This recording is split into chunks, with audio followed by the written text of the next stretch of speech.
in Tentacle, there's a computer that you can find. You can click turn on computer in Tentacle, and it'll play the original game. And this threw me off because it plays the original Maniac Mansion, which means that they don't have any sound. Oh, weird. So all of a sudden, you've got like this LucasArts point-click adventure with all this background music and just quiet. Just absolute silence the entire time. But they put the entire game in there. A theme song. Why don't we play the game being left with your thoughts instead? I don't like this.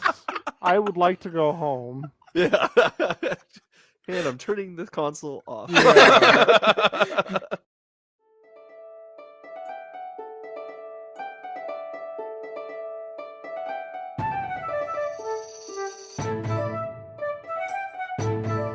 Just a reminder, this is a spoiler-heavy podcast. Different series that require a spoiler warning will be in the description.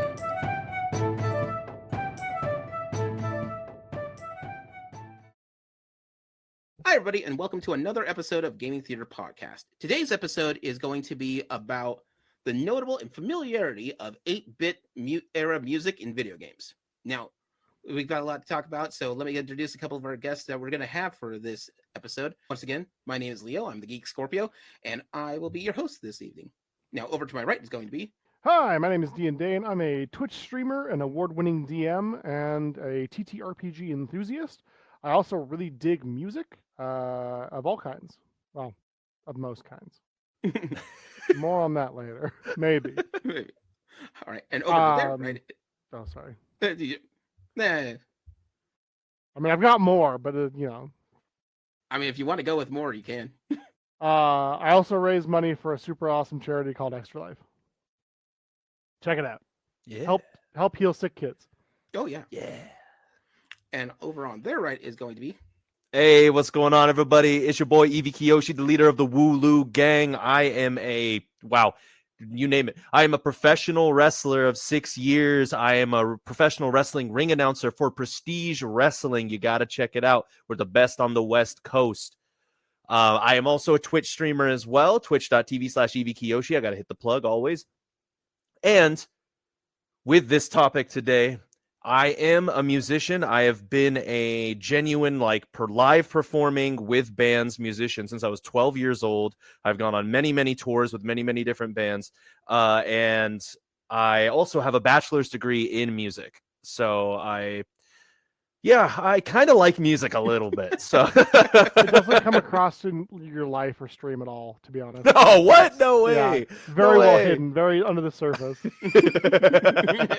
Yeah, everyone's just like, oh, this nerd just likes Pokemon. Okay. Yeah. That's what got me at first. I was like, oh, Pokemon guy. I didn't know it was a trap. It was a trap. It's a trap. It's a trap. He sings. No. He's in the music. Fooled I'm bored. All right, and over to my right is going to be... Hey everyone, I'm El Penguin from Gaming Theaters Presents. I also go through El Penguin Gym on all socials. I am our local struggling muscle artist who inspires others through being a buff nerd. And he's All been here right. the whole time. Oh yeah. It's like always be flexible.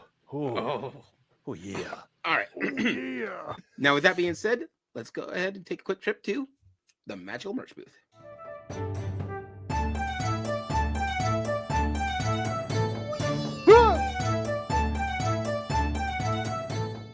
Here we are in the Magical Merch Booth, and with us today, as you've heard earlier, we have EV Kiyoshi. Now, Kiyoshi, why don't you tell us a bit about your streams and how they go? Oh, yeah. Well, so I've been streaming for a bit now. I think about 3 years, 4 years very consistently, three-ish, 3.5, give or take. And yeah, so I do a little bit of everything that I already do in real life outside of real life, as if Twitch isn't real life, but as if I'm not a real person sitting in front of the camera when I'm live on Twitch. It's He's an AI, AI. actually. He's I'm AI chat. I'm not Don't real. even- a I'm not chat. even There's real. not even a chat here, and I'm like, he's AI chat. Watch out. We gotta find a music expert. Why don't we just make a music expert? Yeah. What's the worst way, but the cheapest way we could do that? I know. AI. AI EV Kiyoshi's got to be the cheapest and worst way possible. No, I do music streams a lot. I will break out ye old acoustic, covered in the Usopp stickers and whatnot, and Freebird. and I'll play Freebird. I will. You do not yell it on the stream. I will play Freebird. I will make y'all listen to me play that G major chord. I will do the whole thing. I know the lead part as well. I will do it. But without a slide though. But I play live shows there, and I've done it sometimes for fundraisers, and sometimes just to be like, hey y'all, I'm struggling. If you want a song request, I usually only do like $1. But yeah, I also play a lot of Pokemon. I'm a big Nuzlocke fan. I've always wanted to do a Nuzlocke run, but I'm always scared to do a Nuzlocke. Do it. I'm telling you right now, it is so much fun. I actually only do that. Like, people are like, oh, what are you going to what are you thinking about doing for Scarlet and Violet? New game of Pokemon when that came out. And I'm like, what do you mean? Who am I gonna pick? I have to look at my trainer ID first. They're like, you're not Nuzlocking. It's a new game, dude. You haven't. I'm like, yeah, I'm gonna Nuzlock it for sure, no matter what. And I mainly play fan games though. I don't really play actual baseline games. Mm-hmm. I play ROM hacks and stuff like that. Big fan, big fan of the Pokemon community when it comes to the games they make. They are 1,000 times better. Sorry about that, Game Freak. But it's what happens when Nintendo only gives you like less than a year to make like top quality games. They're not top quality. So moral of the story, give us more time. Give us more time. But so, also sponsor us if you want to. Just but also that's why I'm like, but also yikes. Because I also walk that rope. Yeah, sponsor us. But also literally. But if you pay us, we'll hype you up. It's fine. Yeah, we'll hype you up a little bit. I'll lay off. I'll lay off the gas a little bit there. I'll lay off, but because I've been like, I also make like Poke Rap, right? Like that's like one of the main things I do, and because I like to rap. That's why I was excited to talk to a certain person. But I like to do a little bit of that nerdy rap, and I do Pokemon references, and so it's always awkward where I'm like, if Nintendo found out that we're just like putting their Pokemon on our album covers, and I'm talking about like the stuff that I talk about in my raps, and it's like, but there's people that are way larger than me that are actually like top streamers that started the genre, like Shofu, for example, is the biggest one. Who got me into it. So go figure. But yeah, so I stream like Pokemon, League of Legends kind of stuff. I really not League of Legends, TFT. I kind of quit League of Legends because toxic. And stuff like that. RPGs, big RPG fan. My favorite game ever is Morrowind, Elder Scrolls 3. Nice. So big nerd in that aspect, and that's kind of where my streams go. And sometimes we just talk forever and do tier lists and have a good time. So if you want to check that out. And while you're at it, check out Nutty Noiiz, Noiiz is how you spell noise, on Spotify, YouTube, etc. We got music up the yin yang, so check it out. Oh, absolutely. Yeah. And we'll have those links in the description. That being said, let's go ahead, take a quick and go back to the show.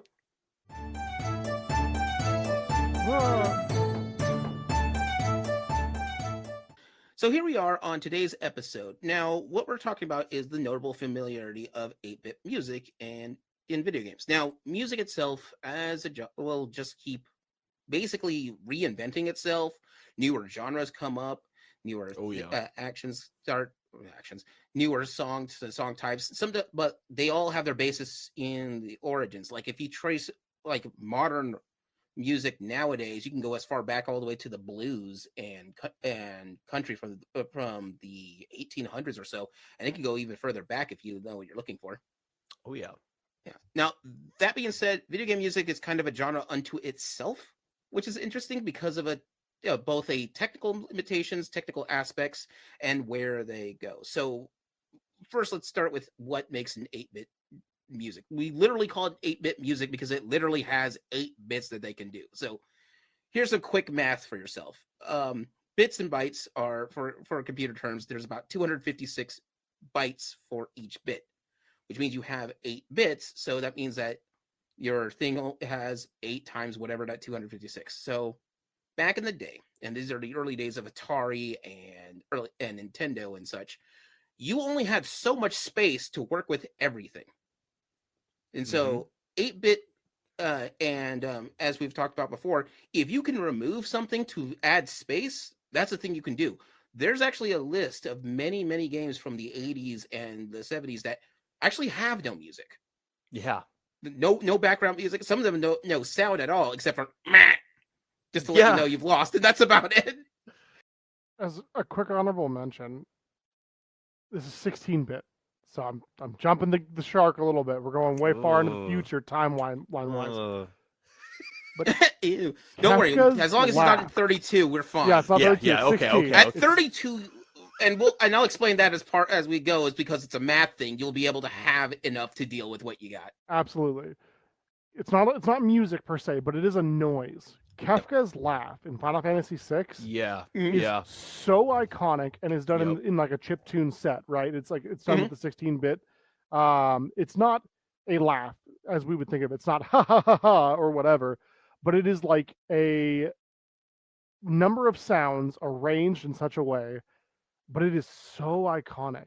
And I Mhm. think the one thing that I just want to mention at the start is that I have such a huge respect for people who produce and who do music or noises or sounds or whatever in 8-bit, in 16-bit, because you have to, in my mind, you have to be so creative to like, okay, so this is a laugh, so I need like a ha ha ha ha ha, like Mhm. to chart it out. I mean, I think it's fascinating, honestly, and that's where my mind goes. Is sort of that laugh is so iconic and so Yeah. evocative, Mhm. and all it is digital sounds on a cartridge. Like it's just it's so Yeah. cool. I mean, it's not unheard of. What is it? There's an old arcade game called Sinistar, and it's one of the Mhm. oldest arcade games to actually have a voice that's Yes. in there, a digitized voice, and it is like, I'm coming for you, and that's it. Yep. Yep. But it only yep, has I like remember. 4 lines, the all you whole need. thing. It's all you need. All you need, make him solid.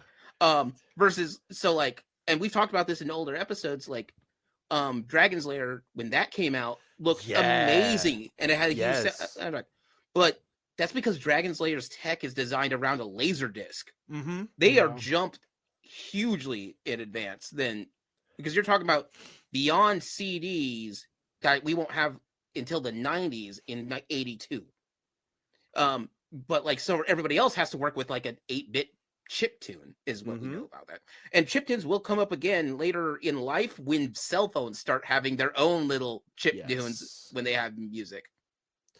I was gonna say the sampling thing's very interesting. If we really want to get into like a lot of the technical aspects about like those limitations and why, Mhm. because I actually I have a whole thing here ready to talk about that, specifically samples as well, because samples are very interesting in the way that those worked. But I mean, I don't know. I mean, if we want to jump right on into that, Sure. Yeah, please. It's important. It'll come up. Nerd So out. Let's do it. yeah. So, for example, right? So like.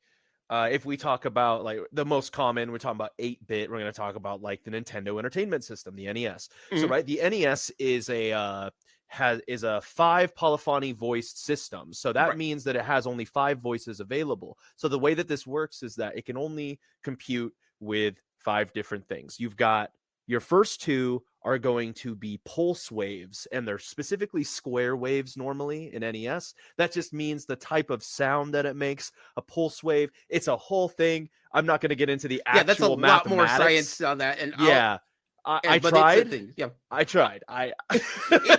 sound tech is a master stroke. What was it? The guy who wrote "Blinded Me with Science" is the person who Mhm. led the charge on putting music onto cell phones. Yes. But, She blinded me with science. Yeah. For what it's worth, Dolby, EV, Thomas Dolby, that's his name. I will Yes. absolutely take your word for it. The rhombus, all I get it. I'm 100% feeling Yeah. it. Rhombus. but Cleaning the cube, hack the planet for sure, Mm. dude. I'm with you. I mean, but the thing is that when you come with sound waves, there's different ways that they come in different shapes Absolutely. and such, which is So- weird to associate a shape with a sound, but that's how things. you work. think of like a square wave. A square wave is like so a lot of people, like if you're playing like the very first like Super Mario Bros, you hear like do do do do do do do, that very clear, it's a very like crisp sound for a very computed Mhm. audio, like automation, like, so it's do do do do do do do, it's very like soft, whereas like a sawtooth wave is going to have a more fuzz to it. It's you know. Okay. Something like that. But so when you look at the NES, the 5 voices, you've got the 2 square waves. So you've got basically your lead sounds and potentially like harmonies and like counter melodies that could kind of create the idea of like chord structure, right? Because when you think of like a song or like a band, for example, at the time, right, a lot of these people were Mario, for example. I could go into that. I'll go into influences in a bit, but they're influenced by whatever music they were listening to at the time, like fusion music. And fusion is like the jazz rock mix of the 70s and 80s that became huge. Late 60s, 70s, and 80s, huge in the 80s, huge, especially in Japan.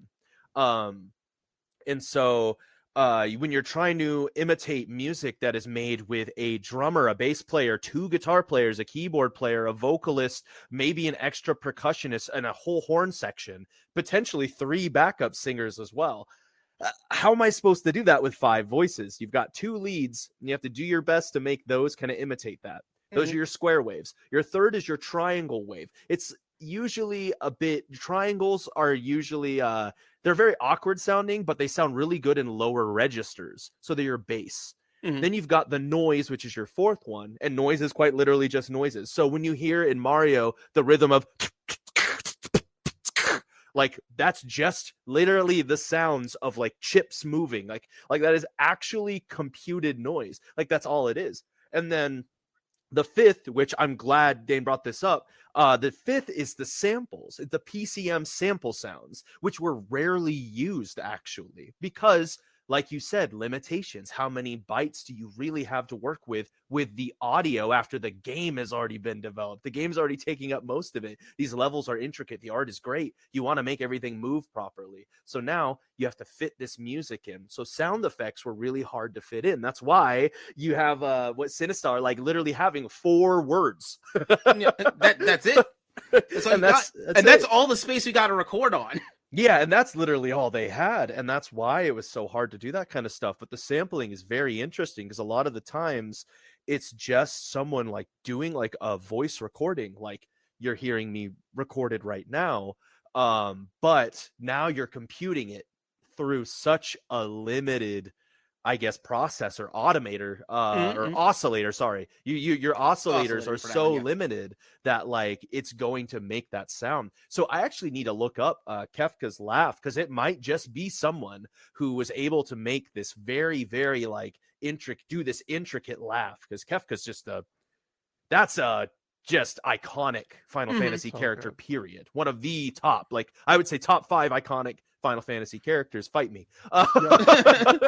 Which I will, because that's fighting Kefka. That's the whole point. That's a different story altogether. If they're gonna fight you, I'm with you. They'll fight me too. But no, Kefka is top 5 for sure. Iconic, but Kefka has no sound. But even though that's in the 16-bit era, the 16-bit means that we have dumb math. It's 8 bits more. Double the bits. But that also means that you can double everything that you have. Double the graphics, double the output, but double the sounds and such. That's why Super Nintendo sounds the way it does, and Sega Genesis sounds it specifically the way it does. Like, and we've talked about this before. The Sega Genesis was designed off of an arcade reverse engineered, but because it's using an arcade-based processor instead of a cartridge, they had more sound effects and more graphics that they can throw at you, because the arcades at the time process things way faster and harder than the NES did. But that's because they only had the one job they needed to do. So going back to the NES days for it. But yeah, if you ever heard, there is a chiptune of Pac Man that's used. That but the sound effect of the Atari's Pac Man is used in like thousands and thousands of TV shows and movies and such, because it's the first like iconic, it's one of the earliest iconic sound effects that you have from one of the worst games made. But the point being, it's one of the most recognizable. Well, hold on. Are you saying Pac Man's a bad game? For the Atari? Oh, for the Atari. Oh, for the Atari 2600. Yeah. Because the Atari is the one that has the sound effect. Pac Man is an amazing game that's lived on for legacy. Atari's Pac Man is the one that we kept the sound effect and called it a day. Yeah. That is fair. I was about to get a little grumpy, but we're Yeah, fair. me too. I Yeah, was like, what? hang on. How I just dare want to make you, sure sir. everyone knows this is the Atari version. Miss Pac-Man had the first cutscene. Okay, how dare you? How could you do this? See a few previous GTP episodes. Yeah. Miss Pac Man has the first cutscene in a video game. However, cutscenes don't become named that until you get to Maniac Mansion, which actually calls them yes. cutscenes. Yes. However, and this is part of this, the original Maniac Mansion has only one sound effect, and it's a clock.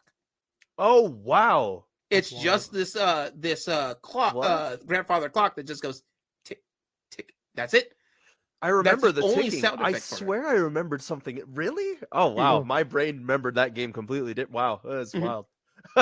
It's amazing to me what things stick with us, right, from video games, right? Like, Yeah. you hear the opening trills of Super Mario.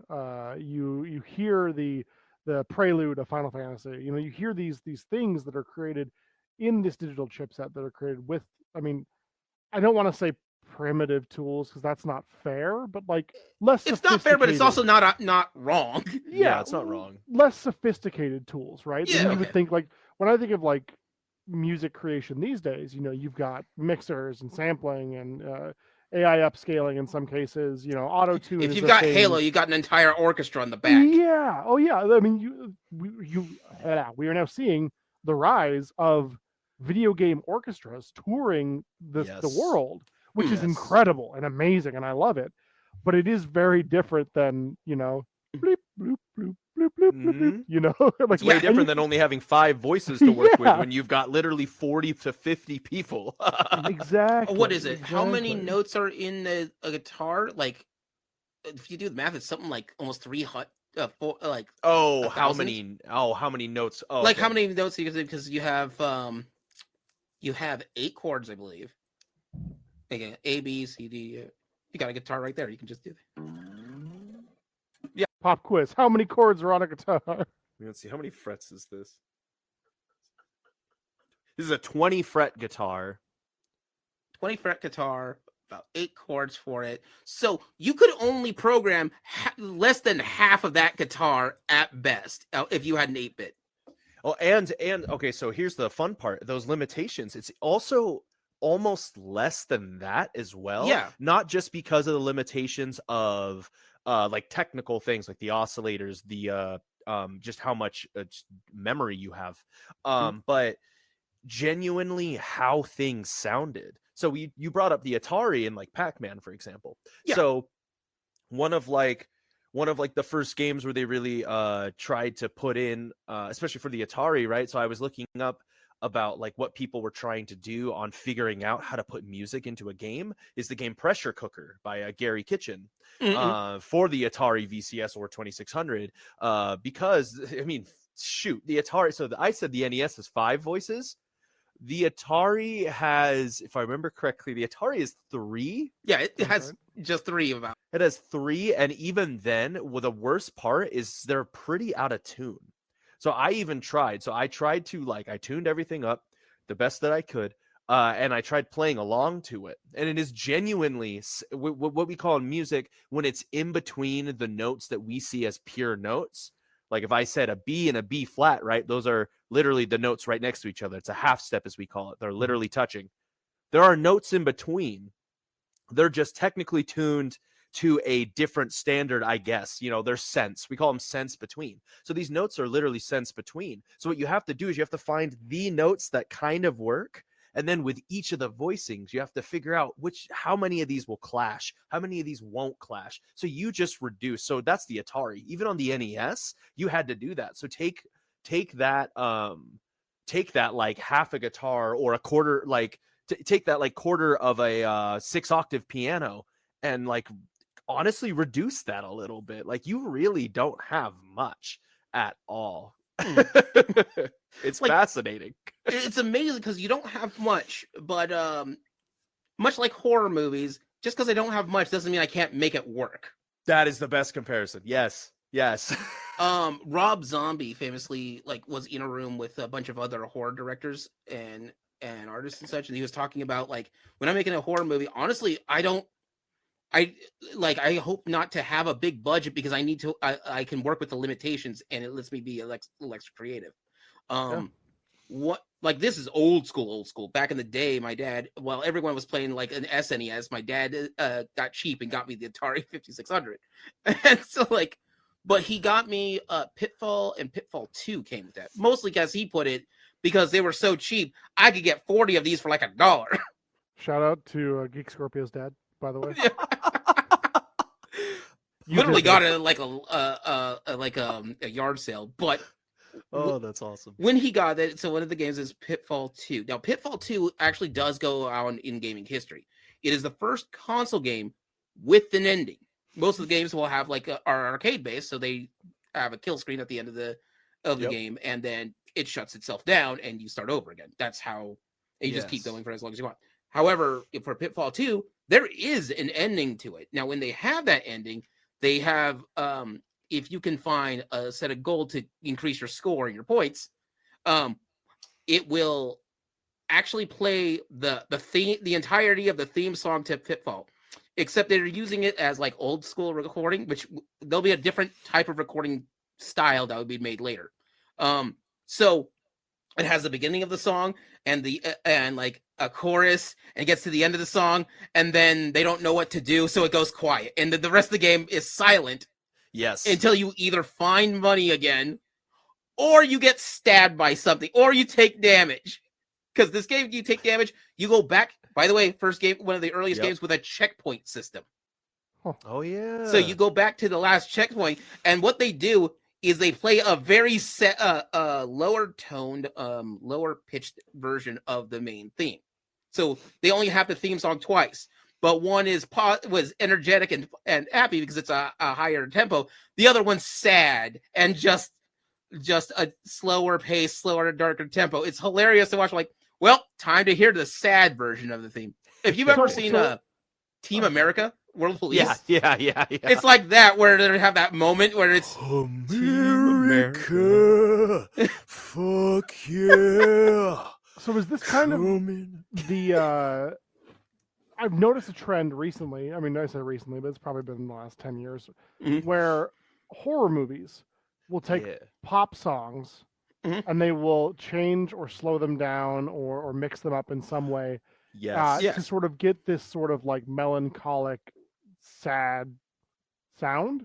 Is this like one of the first instances that we know of that? Yeah, so like the Pitfall theme is still the same theme from the first Pitfall game. So you do it as a melancholy to sort of give the familiarity that that's something that you've heard before, but you play it, but it's something haunting or darker. You know the song is there, but this isn't how it's supposed to sound. If you want a really good example of that, if you've ever seen the remake to Battlestar Galactica, yeah. Okay, so they hide in there all along the watchtower from Jimi Hendrix. Yeah. Except everyone has got a more melancholy, slower version of that song playing whenever it plays. And so that's where that goes in. So, but they have that as a concept where basically you don't have enough space for everything. So their solution was to let you know that you've done something negative. They have a slower version and lower tempo version of the same song, which I think is a clever way to do that. But yeah, you'll see that as the melancholy for a lot of those other shows on that and things. The sad melancholy version, not to be confused with like the metal version of a song, because that's just something that'll rip and tear, and that has to be with how familiar some of these things go, that people want to hear a metal version of this, or a disco version of this, or the dance mix version of, which is weird to think about. I need a dance mix version of a Mega Man theme song. Yes. Yes, I do. Yeah, sounds good to me. There's once consoles started becoming a thing and gaming starts becoming more of a regular thing in the 80s, a new concept sort of comes up, which is the looping track. So musically speaking, you usually have to have a way of a song starting and a way of a song ending of some sort, because of how songs work, that think of them more like a short story. You need an intro and you need an exit for that. And some of the best songs in the world have great intro. Like some songs, like what is it? Why can't I think? Take the Money and Run from tip of my tongue. I'm gonna find that, look it up in a second. But anyway, it's got a drum beat, which is essentially, and it just starts off with, "This is a story of Billy Joe and Bobby Sue." But it goes on as an intro to the song and it goes into an exit. So what video games do, because a song may be about, we may only have enough for about 1.5 to 2 minutes, 1.5 minutes of a track. Okay. Yep, that is correct. You are stuck in this level for more than 2.5 minutes because we're not going anywhere. So what they do is a looping track. So they make it so that the beginning sounds the same as the end, so the track will sound like it's in a circle. Yep. So you, as the player, don't know that it's actually looping itself over and over and over again, even though you could probably figure it out. But the point being is that it's so that way the sound is still repetitive, still there. I forget which studio did this. There is a video game studio who made, because the music tracks for their games were so important to them, they made it so that way whoever's doing the music is basically, when they're working, has to listen to that same song over and over and over again, on the basis of your player is going to listen to this over and over and over again, and you don't want to get to the point of where this is, it would gonna drive you insane. Yeah. That's that's a tough task to do. Trust me. I already get sick of it because, like, for someone who's editing music, right? Like, I'll listen to the same measure. The measure could be 3 seconds long. I will listen to it. There's been recently, I have been editing stuff, and I will listen to this one part, trying to figure out this one, like, frequency. I'm literally trying to figure out, like, is this in the 3K frequency? Where is this? How do I lower this out? And, like, I'm listening to a 4-second part for an hour. I did it the other night. I did for an hour straight. I was listening to, like, a measure or two. Like, at most, I expanded it to 8 seconds, like, and was just trying to figure it out. Like, it's a tough task. And with looping, that really, like, revolutionized how we could view gaming with audio, because then it was like, oh my God, we saved so much space. Just do that. The worst part about that is, which this is where I'm going to bring in some of my ridiculous knowledge that I have now on the backgrounds of specific composers. So Mario, right? We're gonna open with some very, very, very popular ones. Very classical one of sorts. You know it? You know that one? I might have heard of it. How does that go again? Oh, I think it goes no. Shout out Mega Man. I was always more of a Mega Man fan, but no, Ground Theme is what the song's originally called. Ground Theme from Super Mario Bros. By Koji Kondo. Shout out the GOAT, Koji Kondo. So, like I talked about before with influences, right? So, for one, this blew my mind. I'm just gonna random factoid that's away from the actual discussion. Heck yeah. There is a fusion band in Japan called T-Square, T-Square, and they have a song called Sister Marion. When you can, look this song up and listen. When the hook comes in, you will feel your brain twitch. Because Koji Kondo didn't get influenced by, he literally said, that right there will capture anyone's attention. The hook to Sister Marion literally goes, bum, bum, ba, ba da da da da dun dun da ga da da da da da bum bum ba. So Koji Kondo coming in with dun dun da da da da da na na na na na na na. Yeah. So it's, and Koji Kondo had to redo that so many times. So talk about listening to something over and over and over again to make sure that you can listen to it on loop as like a kid playing the game or whatever.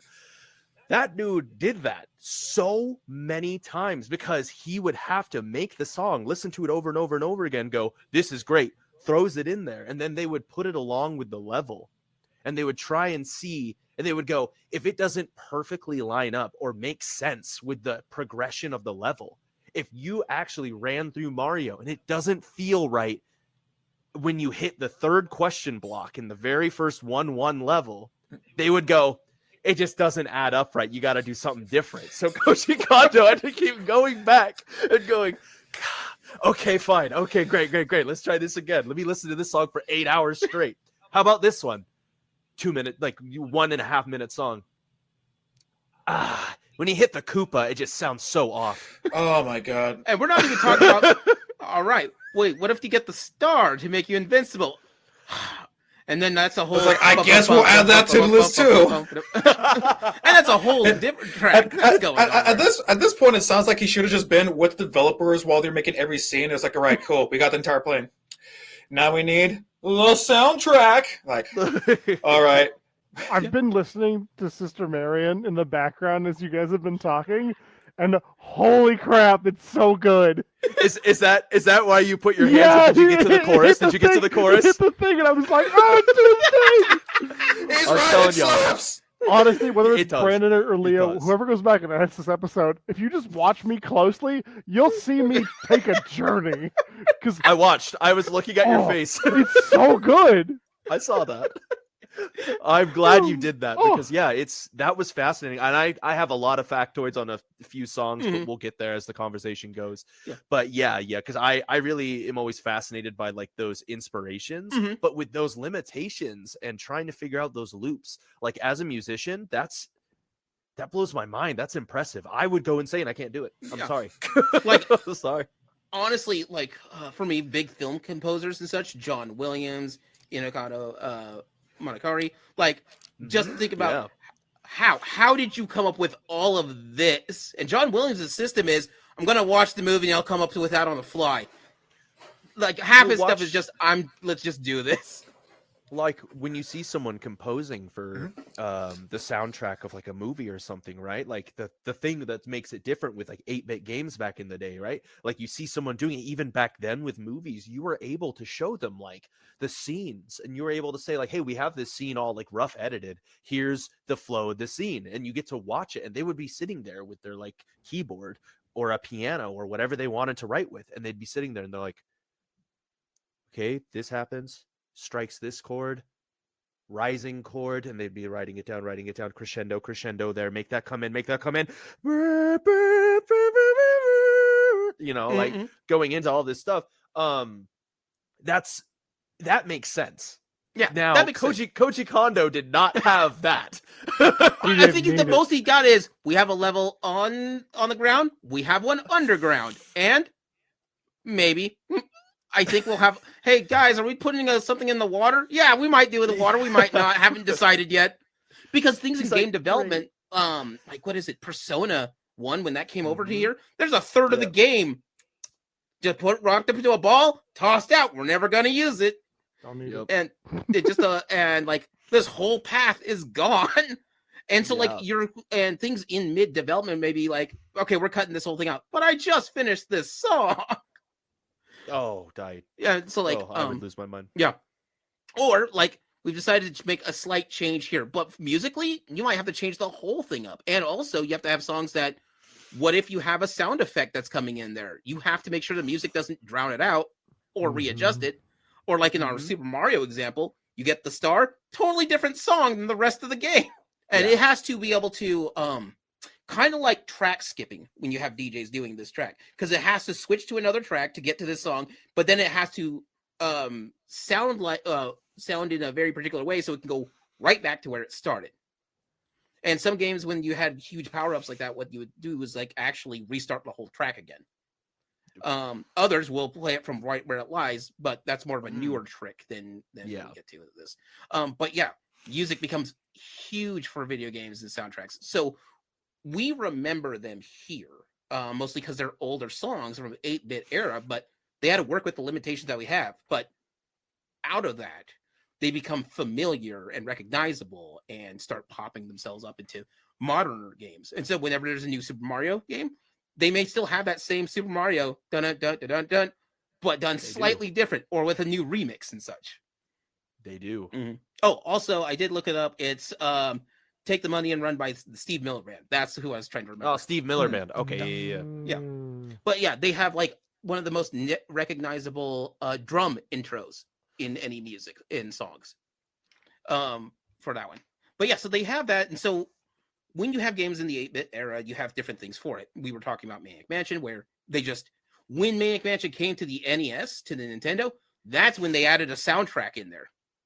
That's what I'm remembering. And this is where I thought was clever. What they did is that in the original game, you had no items going in there. In the NES version, you start with a CD player with the kids, with whoever you're playing at. It's their soundtrack. And so, like, you can turn it on. And funny enough, if you don't hit the button to turn it off, it'll keep playing when you switch characters. Oh, that's neat. So, like, yeah, each character had their theme song, which was on there. And they had different musical expressions because each of the. So I'm gonna have to explain a bit of Maniac Mansion for this one. Maniac Mansion is very much a trope of like the classic horror movie. Oh no, we have to all go into this mansion. It's spooky and haunted, very Scooby-Doo-esque. But each character has a different flow for themselves. Jeff, who's a surfer dude, who's just this surfer dude guy. Franklin, who is a photographer. Wendy, who's a writer, and Bernard, who's in both this and the sequel. Day of the Tentacle, who's your stereotypical 80s nerd, and Dave, which is like the main character of the game. You always have Dave, but you pick two other characters. So and Razor, I think, is the other one, who's this hard rocker chick. And so because of that, they have to. Each of the characters have their own theme songs, but they are all inspired by something else. Bernard's inspired by Devo and like new wave, early new wave, when there was like that, because he's the nerd. Razor was inspired by metal because she's supposed to be a head of her own metal band, and so they all sound. And Dave is weirdly neutral, so he's supposed to sound like kind of pop music that you would just hear elsewhere. But they have all these things on there, and for a game that's like Maniac Mansion, which also introduced a lot of people to the multiple endings you can have in a game, that's big. And they put an extra. They don't have to. This is a port. So when the game ports from one system to another, this is they're like, okay, we want you to put on the NES. All right, let's add something a little different. Let's put a little panache. Let's add a little bit of paprika to this little dish. Yeah. And so they went back and added a soundtrack that they didn't have to. Which is funny because if you find in Day of the Tentacle, there's a computer that you can find. You can click turn on computer in Day of the Tentacle, and it'll play the original game. And this threw me off because it plays the original Maniac Mansion, which means that they don't have any sound. Oh, weird. So all of a sudden, you got like this LucasArts point-click adventure with all this background music and just quiet. Just absolute silence. Silence when you get into that game. But they put the entire game in there. A theme song. Why don't we play a game being left with your thoughts instead? I don't like this. I would like to go home. Yeah. And I'm turning this console off. Yeah. I want none of this. I play games to escape. Escape this.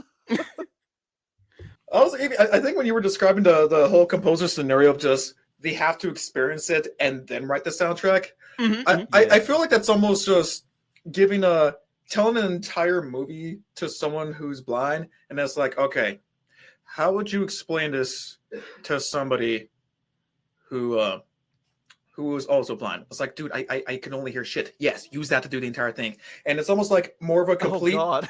No, think about it. It's almost like a complete reverse engineer of just figuring out, it's like, okay, I need to watch this because I feel like you've had these shows before.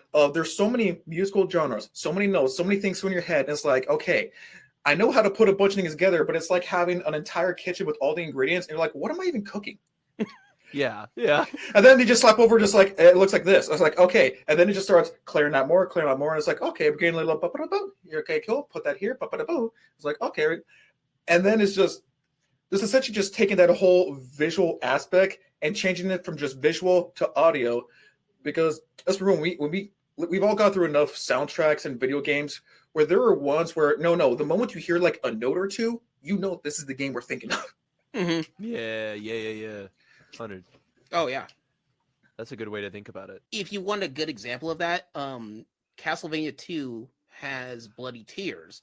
That song, by the way, even in 8-bit, rips. That thing is amazing. Yeah, that song will get my blood pumping. That song's ridiculously good.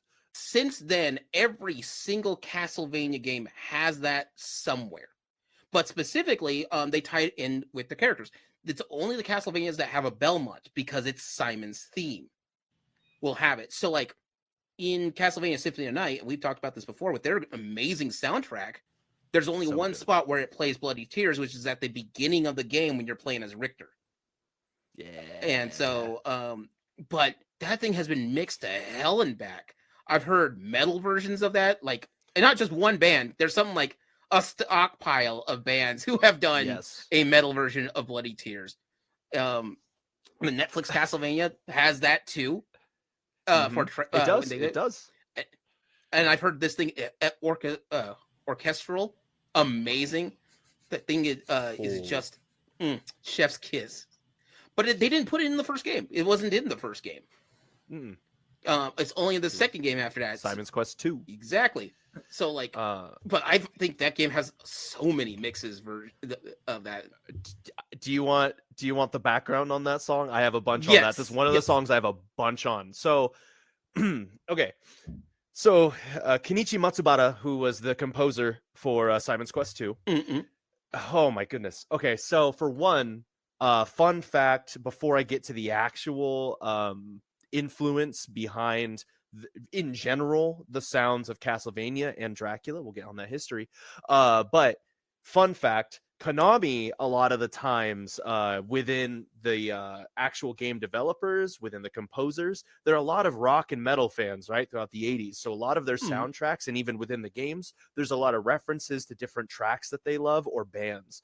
And so, which is why this one's kind of a loose one, is that Yngwie Malmsteen is a like guitar virtuoso of the 80s who is a neoclassical guitar player. So he shreds an electric guitar, but all of his stuff is derivative of like Baroque era 18th century composition, like Johann Sebastian Bach, who I only coined that name because the intro to the song Marching Out by Yngwie Malmsteen is basically the exact same intro to Bloody Tears. The with the pedal tone. A pedal tone is where the bottom note is the exact same note the whole time. So it returns to that bottom note the whole time. It's literally the exact same as Yngwie Malmsteen's song, which is inspired by the song Bach, that has probably. inspired every single soundtrack to a Dracula piece.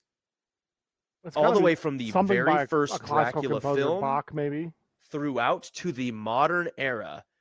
What would be a musical trope that comes to mind when you think about like vampires, when you think about like a haunting, an old musical trope? It's a very like Let's go! distinct sound that people maybe not like think about immediately, but when you hear it, you go, "Oh, I immediately think Dracula." Harpsichord. I think like a church organ. Oh, church organ harpsichord. That's like the sound. So not like not like an instrument, but like what are like the actual melody. Oh, the melody for that. Yeah. So boom. Ben's got it. Thank you, Pinguino. Oh my, that's that right there. So so that is from the song Toccata and Fugue in D minor by Johann Sebastian Bach. Oh. So yes, so that's why I had to say Bach first, because that song, just that song itself, is the soundtrack to vampires. Yeah, that's just vampires. To vampires, not only because of that part, but even like I said, that pedal tone part that is at the very beginning of Bloody Tears. That intro is iconic, right? You hear the beginning of Bloody Tears, and you're like, "Oh, whoa, what's about to happen?" And then it kicks in and it's rocking. But before it's rocking, that is literally like a part of Toccata and Fugue by Sebastian Bach. Like that is like a staple of that piece. That's the other part that people don't normally coin because everyone knows the I'm watching Scooby-Doo, etc. Or whatever vampire thing. It's in all of them. Whatever it might be. It's in literally all of them. And it's very fascinating to me because like that's Bach is like, I'm a little bit basic to any music people that might be listening, like music theorists. I'm very basic with my 18th century composition, and Bach is like my favorite from that period, from the Baroque period. I really enjoy a lot of what he did, and I will come back to Bach with a different soundtrack. But for this one, I just thought it was so fascinating that I was like, wait, is this what I like? Is that the influence? And I was like, yes. And then I listened to more of the soundtrack, 100%.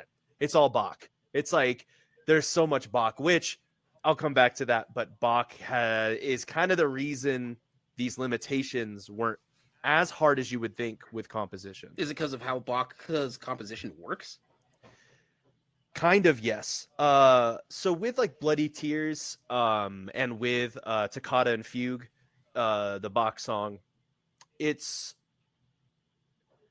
not necessarily the same kind of like techniques that I could get into here, but if you want to get into that now, we can. We certainly can kick that door wide open. I'll just rant for an hour We'll get to that straight. in a second. Let There's him cook. one other like Keep it- staple, huge. Don't let him cook. Get him out of the kitchen. Don't- Get him out of the kitchen. Don't let me cook. Don't let me cook. I will literally talk about this for like 2 hours. No, don't. Like, dang, don't let him cook. Let him run the whole barbecue at this point. I mean, if you're wanting to have another familiar ones back then, the big three of 8-bit games in the early 80s is Mario, Castlevania, and you have Legend of Zelda with Zelda's theme on that, and that thing's hugely iconic for that. Oh yeah. But yeah, Legend of Zelda, which is weird because Legend of Zelda has something like 8 or 9 tracks in the entirety. It actually has a lot more tracks than people think. Yes, it does. However, only one becomes iconic. The rest sort of not go away is the word, not the right word for it, but sort of phase out. But that's because if you have one, it's kind of like any soundtrack. You have one that hits hard, and the rest are like middle tier. It's all right. It's there. It's there, or like, yeah, it's just you're not going to make. Not every single melody is going to be an earworm. That kind of stuff. Yeah. Also, shout out Koji Kondo again. Not only Mario, also all of the Legend of Zelda soundtracks, like all the way up until like maybe like the mid 2000s. No, even then, actually, even then he's like. I think he's still recorded. No, yeah, he's still in charge of like all compositions for Legend of Zelda and Mario. So. So thank you, Koji Combo, for making the gaming soundtrack to our nostalgia. Oh yes. But when he hits hard. Oh my gosh, I know it's not 8-bit, but I mean Ocarina of Time, like that's one of the things. That and Pokemon were the soundtracks. When I was a kid that made me go, like, music might be the coolest thing ever. Yeah. That's interesting. Like, I'm 4 years old. Why do I know every single note to every single song in the Ocarina of Time soundtrack? That's crazy. Oh, maybe I like music a lot. Huh. I guess it might be a thing. Might be a thing. But if we move on to, and this is the other one I wanted to bring up for, which is a huge series on that, and the Mega Man series.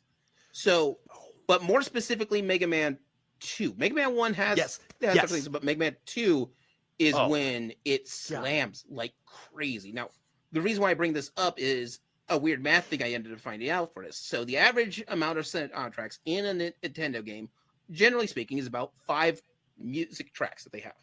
Oh, yeah. Okay. So it's even Mario has, I think, like only 6 tracks. Yeah. Right, because it just shifts depending on like what kind of world environment we're looking at. All the overworld ones are the same. Then you have the underground, the Right. Bowser's Castle, the swimming levels, and the star. Right.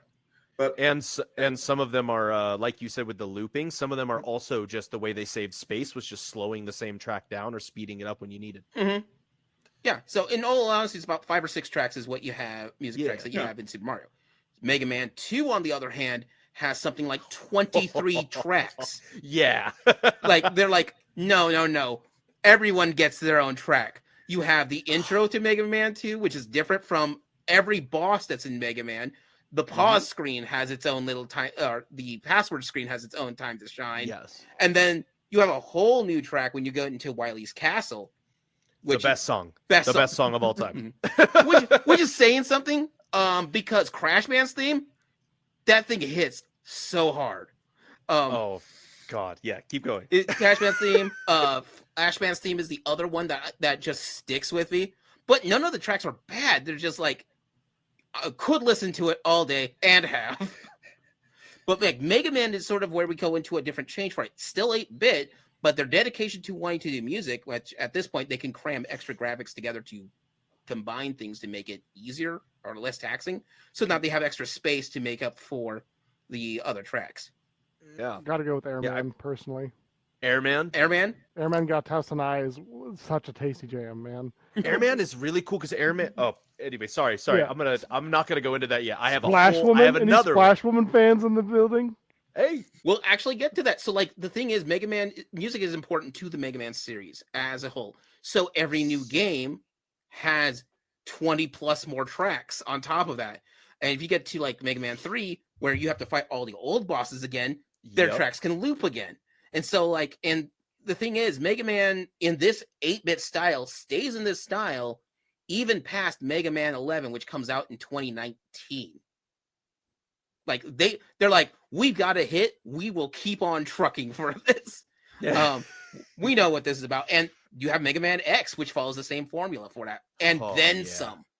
Oh yeah. But all of that is based on the back of Mega Man itself, but not Mega Man 1, ironically. Mega Man 1, ironically, is just sort of, here's a cool Mega Man game that we have, at least musically.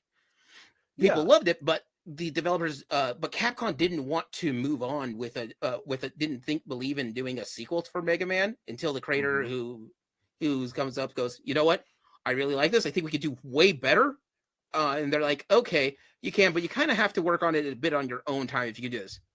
Done. Took them less than a year, and they made the next Mega Man and Mega Man 2, and they just threw themselves to that thing. Yeah. They said cowabunga it is, and thought, what if everybody, and I mean everybody, had their own theme song?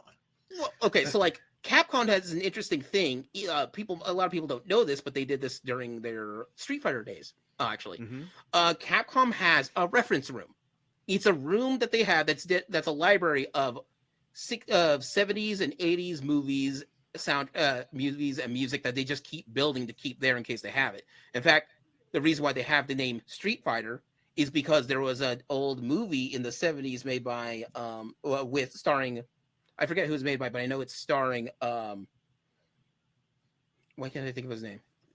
He's this big tough guy who's just in all these movies. Anyway, there was a movie called Street Fighter, and that's where they got the name for the entire game series, is because of that movie. I know what you're talking about. I just can't think of the actor. I can't even picture his face right now. Charles Anyone Bronson. Want to get? That's the name. Charles Bronson. Yes. Charles Bronson was in the movie Street Fighter 4. By the way, Ken's level is ripped from that movie with the boat and everything in the background. Dang. I have to watch that movie. But yeah, no. So some of these game companies will do something extra. Konami has its own thing, but Capcom actually has a reference library that they keep, that they let people, their creators go into to work on new games and such, which I find is fun.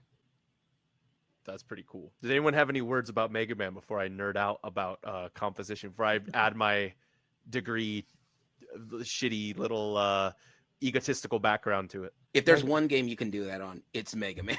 Mega Man. Oh, Red no. If we get to Pokemon, I have Dude. that's the longest one I have. That's the longest one I have because that's my favorite composer. Bro, that if they start bringing up Pokemon, you and I are just gonna be taking over the rest of the podcast. We'll get to Pokemon in a second on that one. We'll get there. Because that's important. I'll shake With your a hand, baby. handheld, Dane. With the handheld going. A handheld console. It's like, whoa, don't cause a war from all this. A console war. Oh! But no, that's what I've got so far on Mega Man. Is just they push the limit as much as they can for music on that one. So, like what Geek Scorpio said about going from Mega Man 1 to Mega Man 2's soundtrack, right? So I unfortunately didn't write down the name from the first one, but it's a completely different composer. 100%. So the second game is Takashi Tateishi, who did Rockman 2 or Mega Man 2, wherever you're from. And oh boy. So for one, remember when we talked about the frustrations about composing music back then? So now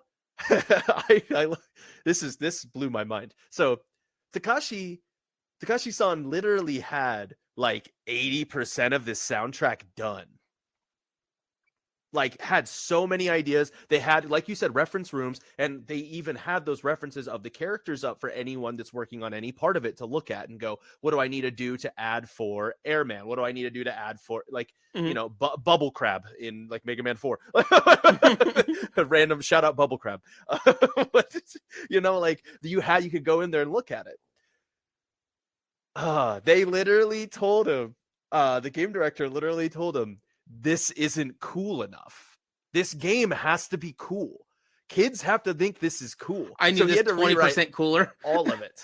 No, literally, he's like, you're about like 20% away from being finished. I need it to be 20% cooler on every track. So, oh goodness. A little bit of I will simplify a lot of this theory, but so the ways that things were made cooler. For one, he decided, why don't we do keys that not everyone is doing? A lot of these songs, for example, the Mario theme song, even with its accidentals, so adding notes that aren't per se in the scale, but they, like blues notes, stuff like that. Like the blues scale, you have a lowered third, a lowered fifth, and a lowered seventh, usually, depending. So you'll do stuff like that. So that was added a little bit. But now Takashi decided the only song actually... the only song that has one sharp in its key was oh, now I lost it.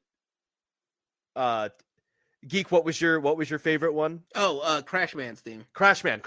So Crash Man is in the G major scale, which is a 1 sharp. So if you're looking at like musical notation and you're looking at your limitations of what you can play, right?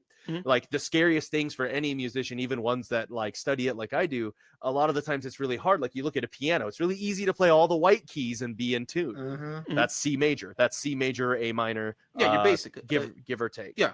That's your baseline because you don't have any flats or sharps. So a lot of these songs are like 5 flats. Like guitar players hate that. It's a nightmare. You can't play any open strings almost. Like none of them. You hit an open on accident, you sound like shit. You're I ruined the whole song. So like the songs are composed in the most ridiculous ways. And not only with the 5 flats, there's still these like double flats, these lowered fifths stuff to make them bluesier, to make them cooler. And every song, with all of that being said, was composed like a rock song. That's where the rhythm comes in. All the songs, the beats per measure, the BPM, how fast the song has to go, were either 150 or 180. Which is the typical one for a rock song, yeah. Like, and that's why the songs, and they're galloped. The galloped rhythm is so easy when you're in 180. And that's why if you listen to that soundtrack again, literally like 11 of those 20-something songs have the exact same sound and rhythm and chord progression. They literally do the same chord progression. It's going from the 1, your like tonic note, say like you're in the minor scale, and you're going back to like A minor, and then you're going to a flat 6th and a flat 7th, and then back to your 1, to your home base note. Yeah. And like all these songs are that, and it's galloped because it's cool. Now, Dane said Airman, right? Yeah.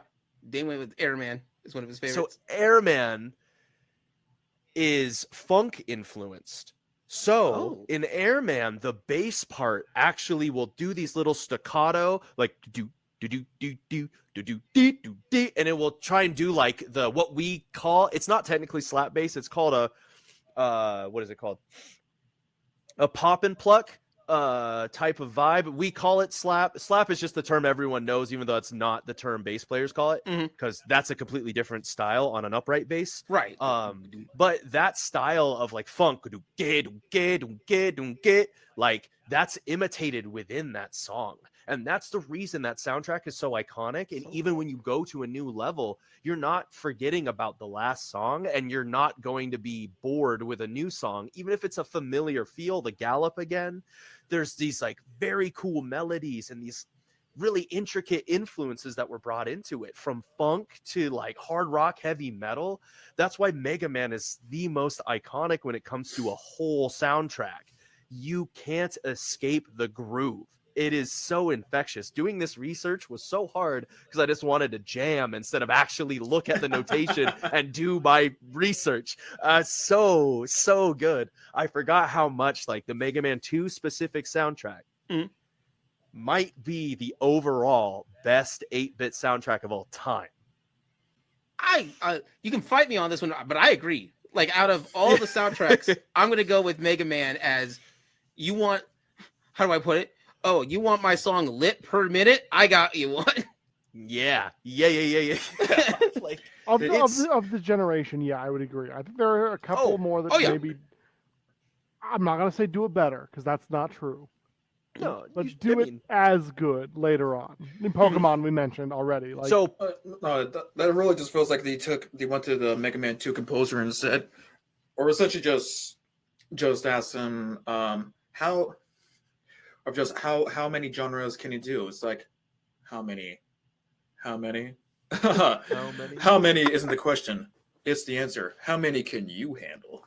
How many can you handle? Well, 3. It was about 3. was well, I think that's with the Geek Scorpion even mentioning that just like for normally around a time where lots of 8-bit games would have a soundtrack of maybe like 5, 6 ones. I feel like that also just becomes more of a nod of if you understand a genre of music well enough, you can literally just swap genres with the same song, and it's a lot easier than people give it credit for. It's Yes. like I used to always joke around people. It's like, listen, man, the cha-cha beat is literally just an reverse card of salsa. And it is. And when you think It's about it, it salsa does in make the- sense. Yeah, when you first hear it, it's like, Okay. okay, someone who doesn't, it's like, how does it make sense? Well, you think of cha-cha, it's like 1, 2, 1, 2, 3, 1, 2, cha-cha-cha. But you flip that, 1, 2, 3, 1, 2, 1, 2, 3, 1, 2. Now we're in Cuba. Yep, that's also. How'd I get here? I'll take you on a musical trip. So we're going to Universal Studios and just really overshot that. Yeah. But We're on way the overshot. bright side, we got some great drum beats right now. I overshot the cannonball run. I just That's Yeah, like, I yeah. just overshot the whole thing. Can But you, yeah, can, so can you be Mega Man merengue? Just play it on a Spanish guitar. How sick would that be, though? Actually, that sounds sick. I Right? would do that.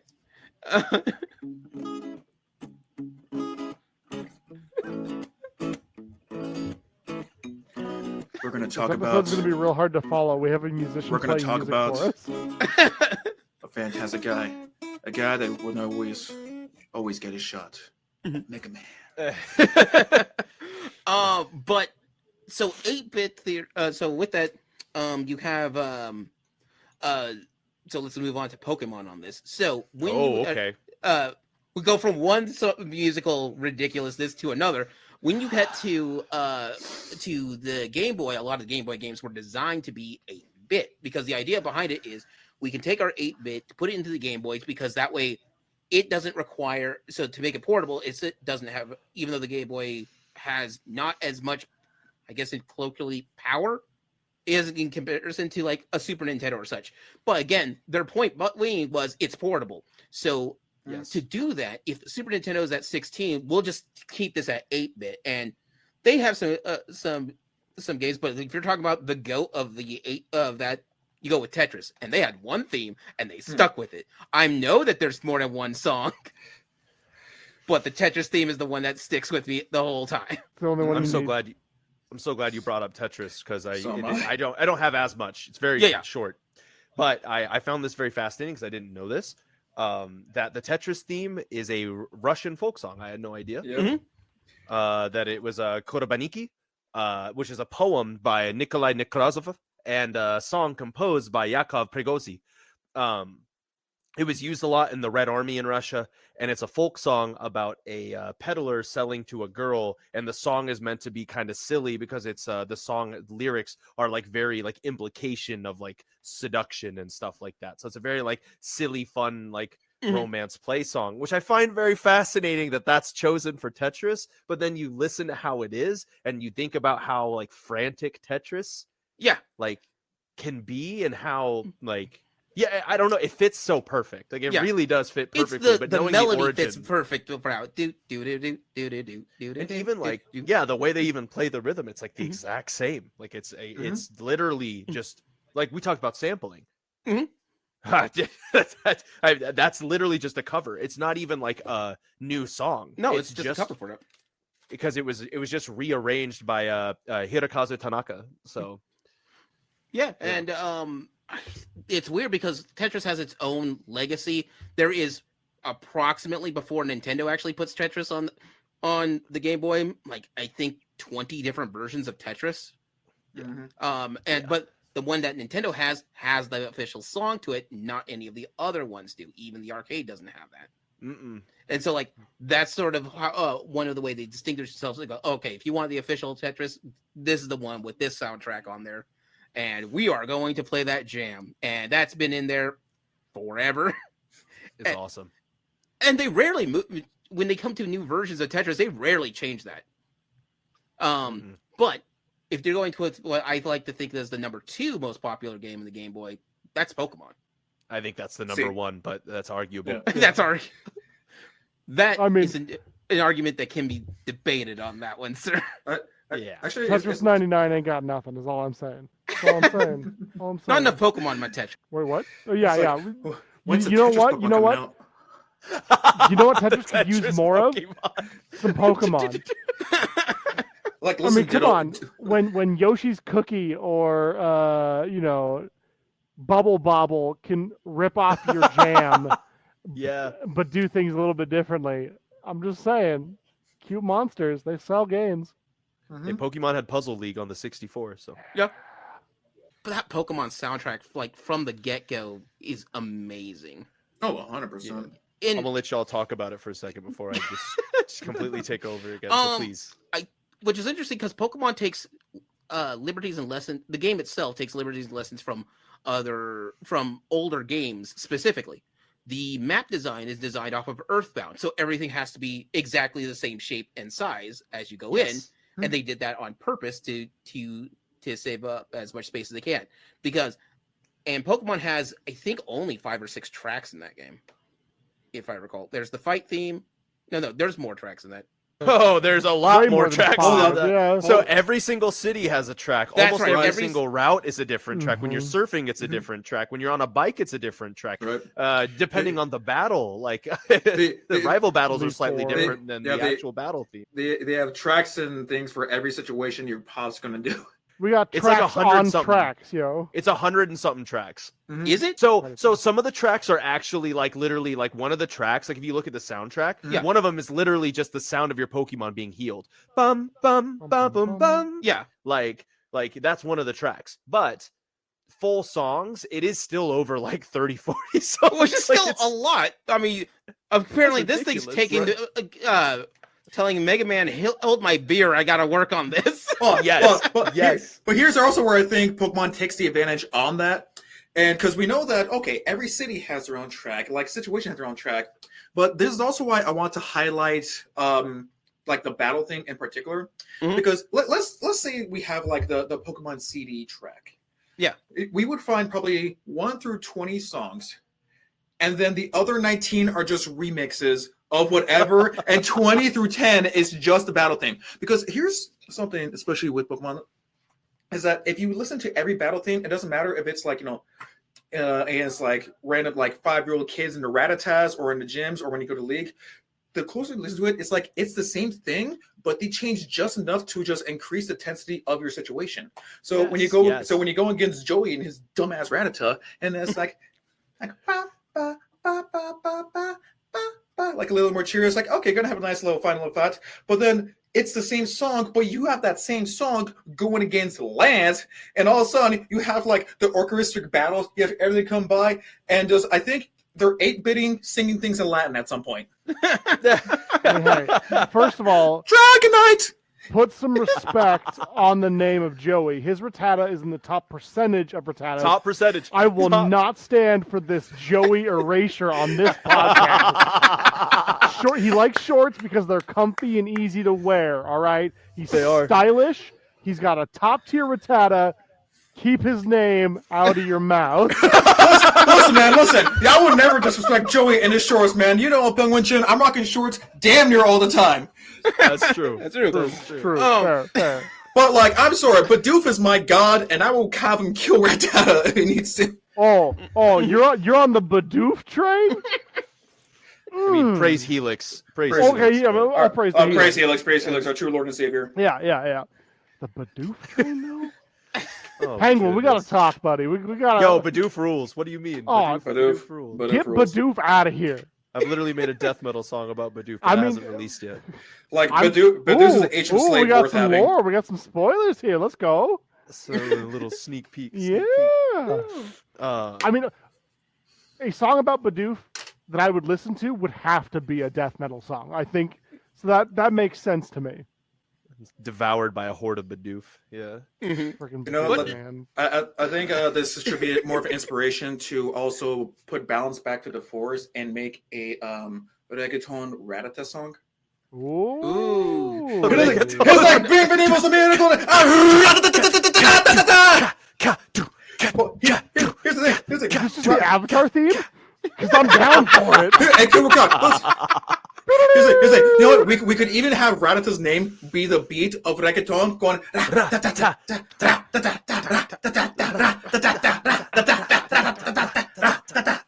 Yo, I'm so about this. I'm so about Dude, this. Evie, Also- I will 100% help you with the Radata reggaeton. Before the rest of you This is badass. Bidoof stands come from me, I'm happy for you. Okay. I'm I'll happy take for that. you. I don't want anything to do with Bidoof. Y'all can keep him. Oh man.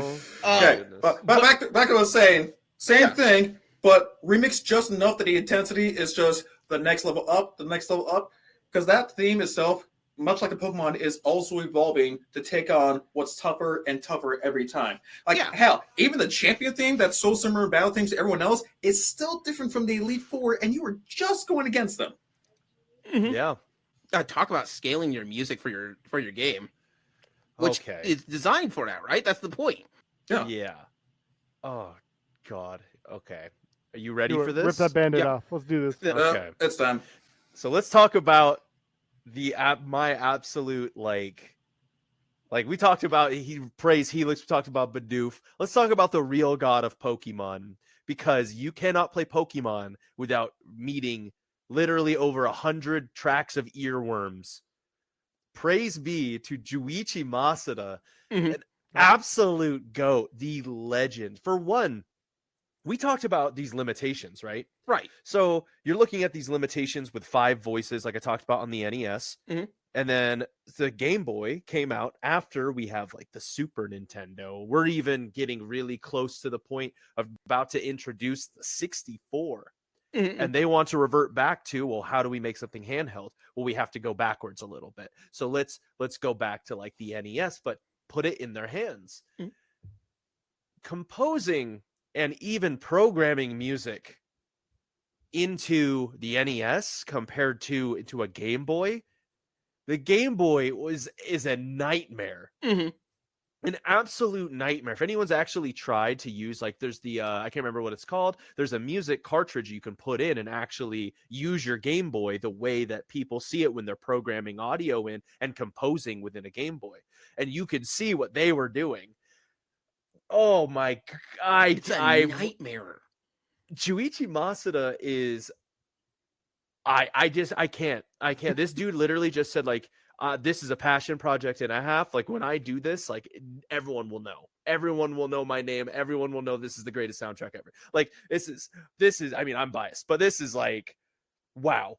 Like, when you listen to the tracks, like Penguin was saying, you have these tracks with these different nuances where you could even say, like, in your mind, you were thinking like of this whole symphony when it's still the same 5 voices, because of the way that Masuda did this was different than every other composer on these like 8-bit games, because Masuda did everything he could to make it sound like not just a computer programmed to make a sound, but that there was a person in that computer playing the music. You listen to Lavender Town, right? And there's like parts where you hear the note and it's getting closer and closer, right? It's basically someone taking a volume knob and turning it up slowly. It's a crescendo, Mhm. as if had a violin going, and then slowly torquing that harder and harder and harder. He literally composed things and he programmed them meticulously to have those sounds. So, like, I can't even imagine that with those limitations. But this man went the furthest routes possible, pun intended, to make this game so memorable off sound alone. It is like so iconic. So now I'm gonna nerd out really hard. Yep. So let's bring back Johann Sebastian Bach, right? We talked Yeah. about Johann Sebastian Bach with Toccata and Fugue in D minor for a lot of the Simon Quest, Castlevania in general, the entire series influenced by the Baroque era, specifically Bach. Right. Bach. So before Bach, there is a type of composition called counterpoint within music. back in the day, the very first recorded, written down, well, thanks to the church burning down a lot of other recordings, recorded written history. Cough. Gregorian chant. Gregorian Yeah. chant was of the church back in, like 14th century, stuff like that. It was all written in counterpoint. Counterpoint from the church's standpoint is so limited that I had to do this. I had to literally do an entire like a month of just counterpoint in college, and everyone in the class hated it. It's the easiest concept technically because you're so limited, but we failed because we thought it was so boring that we never wrote the pieces right. We were like, this sucks. Like, what do you mean I can't have like the most simple intervals? Like, they're like, no, it's a devil's interval. You can't do That's the devil's That sounds interview. too You evil. get it out of here. And- get that out of here. But the main point is that like you have like a melody, like I talked before, like the two first voices in 8-bit are your pulse waves, and they're your leads. So you have like a lead and like a counter lead, or like a counter melody or a harmony. And what you do in counterpoint is typically they move in opposite directions. We're used to things like if I sang in harmony with someone, I would move with them normally. I would move like they go up, I'm going to go up, but stay within the interval that harmonizes with them. It's a harmonious they all movement. stick roughly, I think, just an octave or two below each other, right?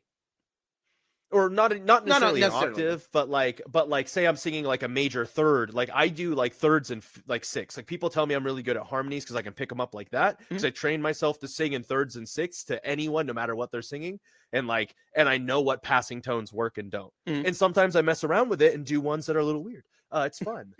Music is interesting, but counterpoint's the opposite of that, right? So it moves in opposite directions, and that's why counter melodies work really well within counterpoint. So now you fast forward from Gregorian chant in the church to Johann Sebastian Bach in the 18th century. I'm going to speed this up a little bit. And Johann Sebastian Bach actually purposefully, bless his soul, composed pieces to show what those limitations could be. Less limitations than the church, but what limitations could be for somebody who might be limited because of whatever. Maybe the piano's wires are broken, you're too poor to replace them. It's an old piano that your parents came across, and it's the 18th century, and that's the only thing you have. And so he composed pieces that were like, you don't have to move your hands from this octave and a half or 2 octaves of a 6-octave piano, right? And so he literally composed pieces to say, this is what counterpoint is, and this is how composers with limitations can still make tracks sound full. You think that you're with a symphony behind you fighting dragons. You think that you're literally about to surf the ends of the ocean to find an iceberg on an island. Like all of these things can come to life with such a small window. So Juichi Masuda took counterpoint and was a big fan of Bach's version of counterpoint. And that's the reason the Pokemon soundtrack is so good. Juichi Masuda's concepts on music theory are so precise within limitations that 8-bit was just like, oh, I know exactly what to do. I have literally just molded my brain to this. The other side of that, from a music theory nerd like myself and a music historian. So the 20th century composition, 20th century composers like Debussy in France, and of course the most popular ones, which are in Russia, Igor Stravinsky and Dmitri Shostakovich, are so iconic.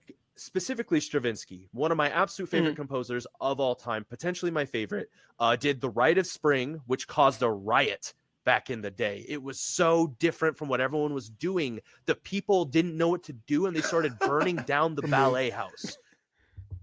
And you listen to the song and you're like, really?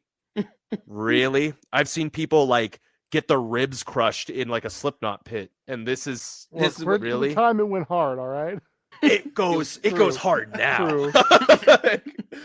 It goes hard. Stravinsky is phenomenal, and 20th century composition is based off of the idea that all of your rules of theory and Western theory from all the centuries before, scrumple it up in a ball, throw that out of there, just like a lot of those routes in Persona 1 when it was ported over to the US. Yeah, just toss it all in the back. Toss it all in the back, throw that shit away, because we're just going to do whatever we want. We're going to add everything. And the word that we use, chromaticism, which means that even if I was in the key of C, I'm going to throw in every single note in between. I might land on C every time. I might even want to really make it like C major what I land on, but I am going to throw in every sharp and flat that I want to in between. That's chromaticism. And so taking Bach's counterpoint mixed in with Juichi Masuda, the only reason he knows about composition, by the way, is because of Igor Stravinsky. He was so influenced by that. He wanted to learn how composition and music theory works. And so when you listen to these pieces, Lavender Town, oh my goodness, so much Stravinsky is put into that iconic piece that people thought was literally just taking over children's minds. So sick. I can nerd out about that for so long because those harmonious structures are so intricate, and to have only those many voices, like I wish I had the sheet music right now to show you. It is absurd that I looked through so much of it. It is absurd to see how, like, I listen to a song and I almost hear like 8 different parts in a Masuda piece. It's 3 voices. I didn't want to bring it up, but I did burn down a ballet while listening to Lavender Town for the first time. So like, same thing, you know? Oh man, I was just stuck in a coma. In the ballet. In the ballet house. Sorry about that, Penguin. I didn't realize you were in there at the time. No, it's. I didn't realize you were Kane. It's gotta be Kane.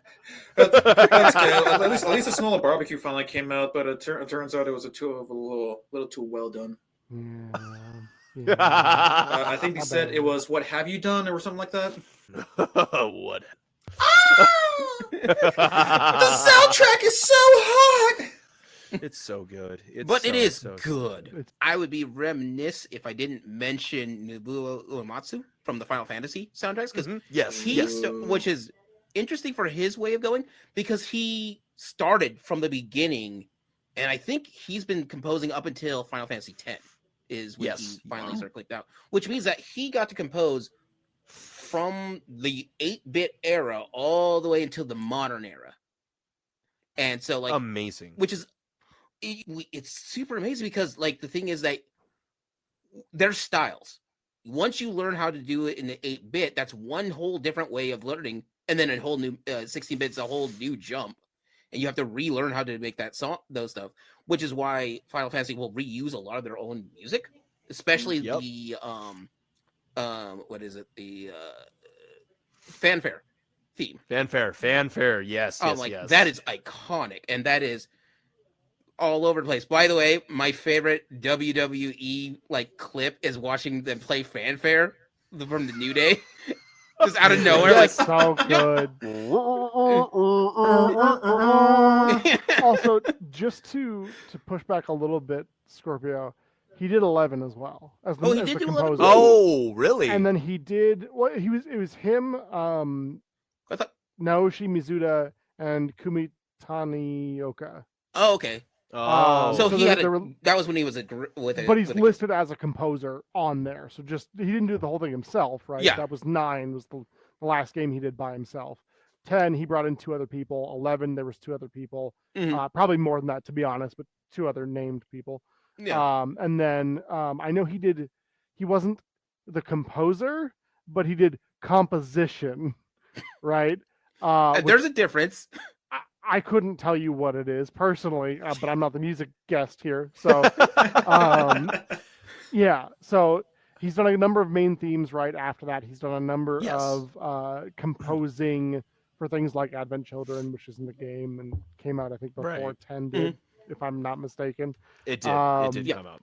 Final Fantasy Legend, Legend 2. But 11 was the last game that he had the composer title, as far as I'm aware. Yes. For the whole game, not just for the whole game, because they do that titling for basically when you have a title of a composer, it's almost assumed that you did the whole thing, which is where that's not right. There's other people, so they'll be composed by multiple people in that case. But that's mostly a titling thing for itself. But he had to learn from the limitations of the 8-bit era. Got 16. Oh man, let's do this. Let's go let's go run loose. Let's go. Double the bits. Especially in the 8-bit era, a lot of those were Yeah. rogues. You had to, if you were composing, you were also shoving it in there and hoping for the best. Mhm. It worked out okay. I gotta You know, say. I did think it worked out okay. I for think you it. did all right. I think It's like He did as for a himself. as a music theorist literally just told us sometimes you can make a lot with barely having anything. With Yeah. barely anything. Like, yeah, Nobuo Uematsu is definitely Uematsu-san is definitely like a perfect example of that Mhm. too, Mhm. and especially things that stand the test of time. Oh, God, like wow, I can't like going back to like FF through like 1 through 4, Mhm. all like right because 4 is the last one on the NES, correct? yes. Yes. Four So actually, or was it 5 on the NES? was 5 on the NES? Oh. No, maybe you're right. No, because 4's on the SNES. Oh, 4's on the SNES, so it's 1 through 3. Yeah. Because 4, But 5, yeah. and 6 are on the SNES. 7 Correct. after that goes to PlayStation. So 1 through 3 is on the Yes. NES. Yeah, that's correct. It's just wow what that man can do, and also I mean it takes a lot, right? It takes a lot of like it takes so much knowledge, so much patience and technicality, but then it also takes like a lot of just like lack of a better term, like love, like passion and love. Mhm. And oh my god, I mean, you talked about like now you have like 8-bit is so iconic that now you have like live orchestras and stuff playing. Oh, yeah. If you've ever seen the Black Mages play, I Okay. have. Well, I haven't seen it in Uematsu. Oh my god! Like I love watching videos of the Black Mages playing, and you just look at his face; he is beaming, and it doesn't matter what day of the tour has gone on for 8 months or what. Not 8 months, but you know what I mean. Like this is like you're 40 shows in, you're near the end. He is beaming, beaming. Like that man loves what he does, and he's just unapologetically a genius. Yeah, like so shout out like everyone that we've named has been pretty much a goat, but definitely Juichi and Nobuo are like Oh, yeah. to me like top tier video game composers. I Like, agree. And I love And that they Toby both Fox. got to work on a passion project. Because Final Fantasy 1 Oh. starts as a passion project. Pokemon is a passion project as well. Things done out of passion definitely bring out some of the best results. yes. Because like it truly just came not from for just a genius mind, but it's like, no, you can feel the heart in this too. The pressures of both Final Fantasy and Pokemon, they were both Square Enix was like, well, we're gonna go out of business. One last shot. Final Fantasy. It's literally our Final Fantasy. Yeah. Boom. Mhm. Amazing. Game Freak. They're like, nothing we've touched is good. This sucks. Maybe we should just call it quits. Okay, we've got one more. They want us to do like a monster thing, kind of like Dragon Warrior, but like we capture the monsters. Before Dragon Warrior Monsters came out, a game that I love that most people did not play, which is a Pokemon clone from Dragon Warrior. But yeah, and then like Game Freak saved themselves, I would say, by making They're doing the okay. top-selling Just- franchise of all time. Period. I think we wow. maybe heard of them before. Oh wow. like yeah, like that's and a lot of that is owed. Like it's weird that you would think that would only reflect on the people who are developing the game and working on the 8-bit art within the game, but it's strange and also beautiful that kind of I guess pressure and forced passion from that went to the composers, like despite everything, despite thinking they're going to be out of a job, despite the limitations of like here's a Game Boy, dude, good luck. Yeah. I don't know, it blows my mind. Yeah, doing this research. I mean, imagine, what is humbled it? me. When did Pokemon 1 came out with Red Bull? 1996. 96. 1996. It's 96. Okay. You're in the PlayStation era at this point, and you're like, all right, do we get to make a PlayStation game? No, you get back to the Game Boy and you figure something out. Like, sorry guys, we're about to go out of business. We can't afford to go forward in projects from this point. One soundtrack later. Well, I guess it did slap pretty hard. And now we got a franchise. Suck on that, American Mouse. Yeah, I mean, yeah. The electric mouse is a lot better. I didn't say it. Don't come for me. Oh boy. I didn't know. I didn't mention Oh, it. you're in Look, for a y'all, shock now. Pika, Pika. You don't. You don't do what I do vocationally and get away with messing with the mouse. I don't want any part. I don't want the smoke. Oh, I don't want. I mean, any I'm part no of part this. of this. I mean, at this Um, point, I just want to message Death Battle. Like, can we just have like Mickey Mouse versus Pikachu just to satisfy like the nerds right now? Because Yeah. I gotta know. So 8-bits music and such, as we've gone through, has been around for a while, even beyond its normal years, because we're talking about from like the 70s all the way up to the late 90s, and we're not even counting the like newer indie games, which want to get that retro field, that end up doing 8-bit soundtracks for the funsies of it.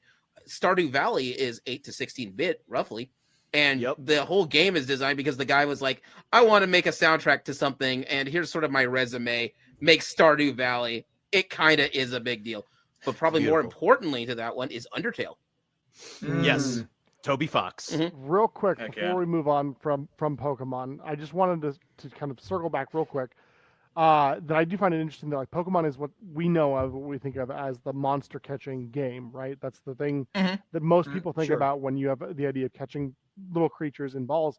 But to go back to you mentioned was it Dragon Warrior Monsters Yes. earlier? So have you ever played Dragon Quest V? Yeah. Yeah. So like there's a monster catching mechanic in Yes, that game. yes, there It's is. not the main. It is the original of, I believe. I I thi- think I- that's I- the first one. I think so too. At least the first that I'm aware of, right? But I do find it really interesting that like this game existed, years before Pokemon was even on the radar, and yet we don't think of it, right? So I do think it's very interesting, and I think a large part of that is likely because, not to say that Dragon Quest or Dragon Warrior, those franchises have great music as well, but it's not quite as iconic as Pokemon No. was. And that came out years before. Mhm. Years and years 92 is its release date for Yeah. it. Mm-hmm. Yeah, and it had a monster catching mechanic, but we don't think about it. And I think largely because, I mean, it was a little bit more updated, right? Pokemon was, that is, a little Yeah. bit more updated, and It's the focus. it's the focus Yeah. of the game. But then also, you have that banger soundtrack in the Oh background, God, just So pushing good. it forward. so good. I just wanted to mention that before we moved on. That's okay. Absolutely. I mean, I've spent many a time accidentally looping myself before hitting start because I kept hearing the theme over and again. Like, Oh, yeah, yes. this thing rocks. Also, that fight at the beginning of that game, it's going to be one-sided. Also, Undertale, though. Undertale. Undertale. Yeah, let's talk about Undertale. Yeah, so Undertale is based on 8-bit games and game function all the way to its core. It doesn't have to be. Yes. So like we mentioned Stardew Valley. Now Stardew Valley is soundtracks will seem like an 8-bit, but it's not. It's 16 to 32-bit because they have the option for it. But Yes. its game style is more of like because it's based around Harvest Moon. So its Harvest style Moon, is supposed to be yep. that. But Undertale went a different route of keeping everything as 8-bit as it can be. To an Kind of. extent. Musically, actually, that's where I was gonna get into. Yeah. The thing you can break down when we're talking about 8-bit and now 8-bit with the modern era, especially all like so many great games are doing these.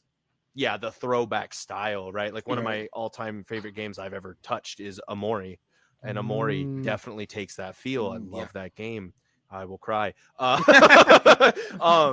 And like it's a sin. It's a sin because I've studied like the music. I have never played Undertale. I'm so sorry. Awesome. Oh, that's all good. Like It feels like no. It feels like it. Every Sure. time I say that, people are like, "What? What? You realize Toby Fox did Sword and Shield?" I'm like, I know. Okay, like leave me alone. I don't need this. I was like, whoa, torches and pitchforks down. He did go through Undertale. Musically went through Undertale. Well, and Like- I think that's almost more impressive in some ways. Yeah. I was fat. That's like the first thing I learned was like, oh wait, this person like did all of this music. Because I remember like, oh yeah, Toby Fox is doing like this song that was in like the first trailer for like Sword and Shield. Like that's Toby Fox. And I was like, who? And they're like, Undertale. And I'm like, I'd never play. And they're like, what? How have you avoided this entire video game phenomenon? I'm like, I don't. I'm poor. Don't blame me. Yeah. Like, but now I will. I promise it will be on the stream at some point. I will play Undertale finally. But Megalovania, right? Yes. Iconic song. Let's break that down here. So Megalovania is a sped up blues song. Mhm. I will prove that so easily because it very much. So I found this interesting. I was playing along. So this is just a random little musical tidbit. Mhm. So when I slowed it down, I was like, and then I realized,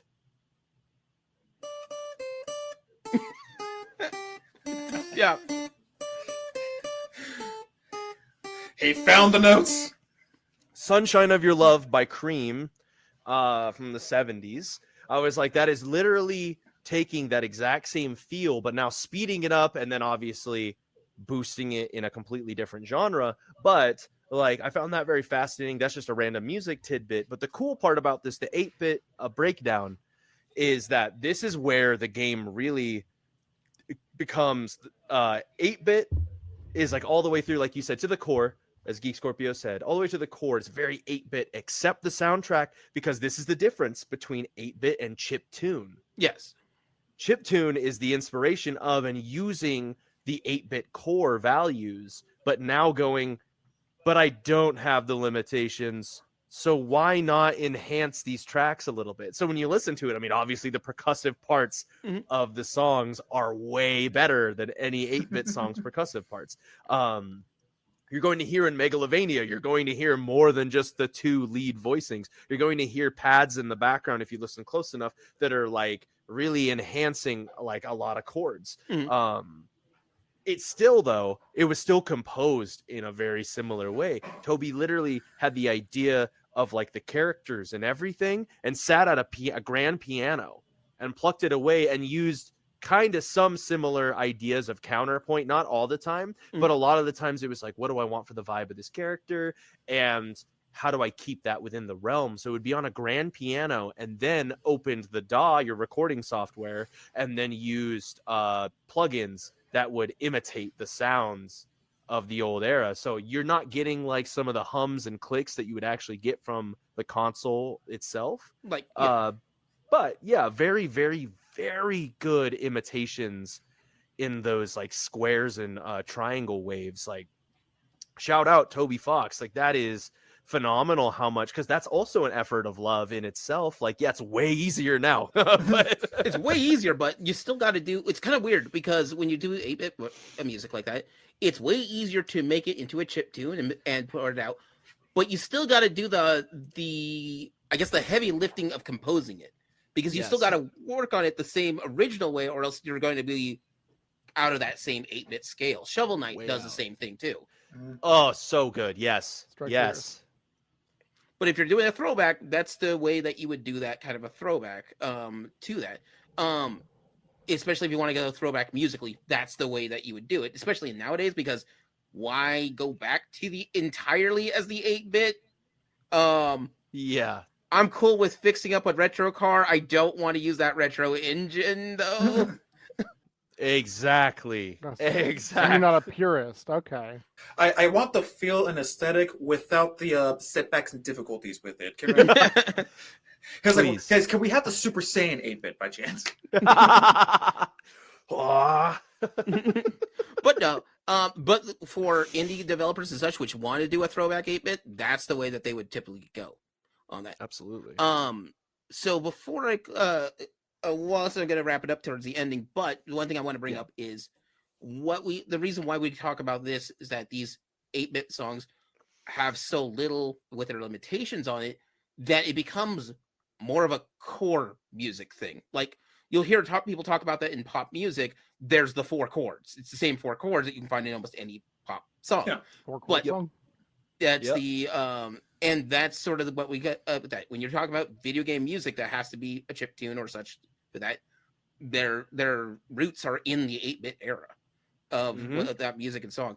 So much so that there's been different remixes and things that we see nowadays for that one. Remixes, remakes, and with like fanfare from Final Fantasy. There is tons and tons. There's a new fanfare for every single Final Fantasy, and they just go back to the same. If I had a trumpet, I'd do it mariachi style. Yes, but that would be the best way I'd want to hear that. But we also come into something interesting with them. In the 90s, there was a group of musicians that wanted to do remixes and remix of these of 8-bit and 16-bit songs. They actually have a website and still up and running right now, called Overclock Remixes. OC Remix. OC Remix, which is fun. And if you ever want to find like one of my favorites is actually a remake, and they don't remake it very much, but one of my favorites is off of the Teenage Mutant Ninja Turtles 3 Manhattan Project soundtrack. It's I think the song's called Let's Go Shredder or something like that. But it's like the first stage is music for that. It's amazing. But the Overclock remix is much better, and they do it with a sort of jazzy techno mix for it. But guys, this was started coming out in the 90s when techno remixes were a huge thing. When you go to the club, there's like 16 remixes of a particular song. My favorite, my weird thing to know about is like there's that Blade 2 soundtrack, which it has that one song in Blade 2, or in Blade, in the movie Blade, and it has different remixes for it, but most of them are, this is only 6 minutes long, this is 8 minutes long, this is 10 minutes long. Like I think the original song's like 12 minutes long. Oh, the blood, like the blood rave. The blood rave. Blood rave. Yeah. Yeah.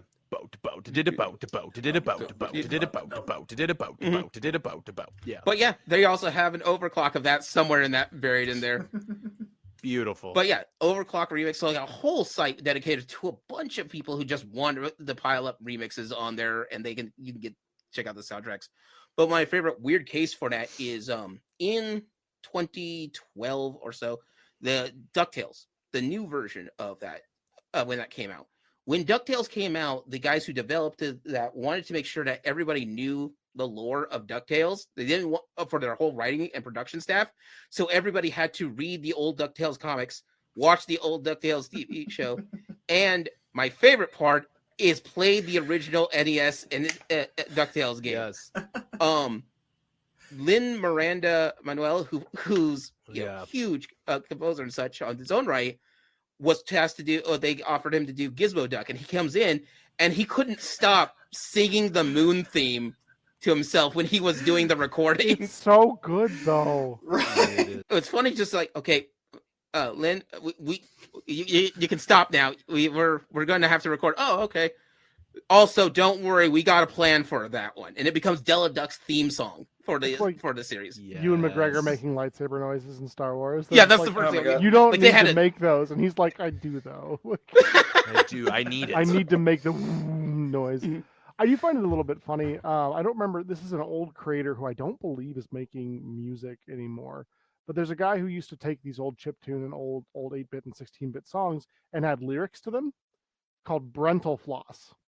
It's a bit of a deep cut. Okay. I've heard of this guy though. And honestly, he's got one for the Moon theme from DuckTales, which is where my mind kind of goes. That and there's a Mega Man one that he does. Those are kind of the two that my brain fills in the gap, right? But I do find it interesting that this music is so evocative that there are people out there who want to create with it or want to create alongside of it. And it does inspire the Undertales, it inspires the Shovel Knights, but also it inspires people to go, here's this 8-bit song. What if it had lyrics? What would that sound like? I mean, to piggyback off that in the pop sense, to pick like a super popular band, right? Like System of a Down is one of my favorite metal bands of all time. Back when they were called Rabbit Foot, they did a song that's literally the Legend of Zelda theme. Yes. With lyrics. Now Link, he come to town. He come to save the Princess Zelda. Like literally, they were so inspired by that soundtrack alone, by that song alone. Yeah. And that's just so wild. And 8-bit is everywhere. I mean, literally, look at me. I just said my first introductions to saying this is what I should do for my entire life was video game music, specifically 8-bit music. Well, an Ocarina of Time, but because how could you not, right? How could you not? I'm already So good. Let's do this. So but if your 8-bit music has been around, and then music for video games in general have been evolving, from their core. It's what is it? In 1999, when Civ 4 came out, that actually won a Grammy for soundtrack. It's the first ever video game to actually win a Grammy for that one. And then and now that's actually a category in the Grammys for it. Here's starting 2023 for that. Video games have their own music category. question real quick. Is Simlish done in 8-bit or 16-bit or whatever? Like, what was Simlish done initially as beeps and boops and noises, or do we know? For Simlish? Yeah. So Simlish was done in 32-bit, I believe. Sure, but like, is it somebody recording gibberish, or is it like someone making the music with their mouth, bitch? So yes and no. Okay. Simlish is actually a there's a semi-formal language. There was, I forget which sim it was, but I was informed that, and then I found the soundtrack. There's a soundtrack of pop stars and modern artists who went back and redid their song in Simlish. So they did their hit song, right. but all in Simlish for it. I remember that in like the mid 2000s. I remember that because I remember hearing like Black Eyed Peas, but in Simlish, and I was like, "This is ridiculous." Black Eyed Peas has one. What is it? Christina Aguilera has one. Now, Christina Aguilera, I do know why, because she's the hidden character in I think The Sims 2.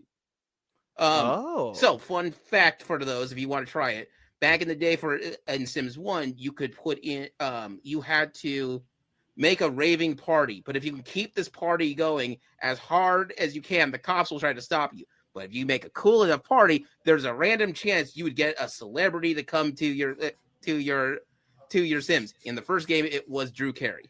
So, like, wait, whose line is it anyways? I loved Whose Line as much as the next person. Yeah. But when I think of like raging party, that's not necessarily where my mind goes. You don't think it's Drew Carey? You don't think it's Drew Carey? I don't know. I mean, we don't know how his military days were, so it could have been kind of crazy. Yeah. I do not often think of Drew Carey in general, but specifically I don't during party time. In The Sims. Yeah. Yeah, in The Sims too alone. Like, that's really weird. I did not know that at all. That's funny. But yeah, so like there was just this time where there was just a bunch of there was just a bunch of musicians who did their songs in Simlish for a while. That is absurd. That is absurd. We went from doing songs in Simlish to now, having video game soundtracks be nominated, and that's really cool. But I think that's really, really awesome to see that progression finally. Doing the research for this, I found myself getting caught up in the OC remixes of like finding a bunch of of them, like, ooh, I remember this one. Ooh, I remember this one. Ooh, I remember this one. And then I'm like, I've just burned like 6 hours of research doing nothing but soundtrack. Yeah. I mean, burned or like spent it wisely? Oh, burned a CD for you. Oh, yeah. It's a mix. We all know how to do that, right? Shout out to the real ones at home, burning CDs still. Yeah. Apparently in The Sims 4, you can get De La Soul in there. The band. But what? Yeah, that's just for The Sims. Why not? The Sims was trying to cash in on the most random cash grabs they could find. Mm-hmm. That's so absurd. I had no idea. Do yourself a treat and see if you can find all the Simlish songs. I will let you know the country song. Oh, what is it? There's a country song that was done in Simlish, and I'm like, this hits weird when it's done entirely in Simlish. Country Road. That's what I was just thinking. That's where my mind goes every time. I'm literally watching a video of Katy Perry in the recording studio singing Last Friday Night in Simlish, and I'm like, this is so uncanny valley to me. Yeah. Luke Bryan, Country Girl. That's the name of that country song I heard. Oh, Luke Bryan. Oh, wow. I was Luke close. Bryan, I got one of the so words right. Just saying. Oh, yeah. Shake it for me. It hits weird when it's in Simlish. What doesn't, though? Yeah, what doesn't? But yeah, so that's sort of our take with this one. If you have music from 8-bit eras will follow us through, and there's going to be another Castlevania. There's going to be another Legend of Zelda. So we expect those to be in 8-bit. I hope so. their remake from the old 8-bit soundtracks. But then you are starting to see other soundtracks starting to come up, and even modern ones that are 8-bit as well, because that chiptune flavor is not entirely out there and gone away. And as we could tell, we can, or we can have enough vampires to have terracotta in D in all of its forms. Terracotta. Close enough. Terracotta in D. Though I will take terracotta in D as well. So Terracotta pie. Terracotta pie. My mind went terracotta warriors, but all good.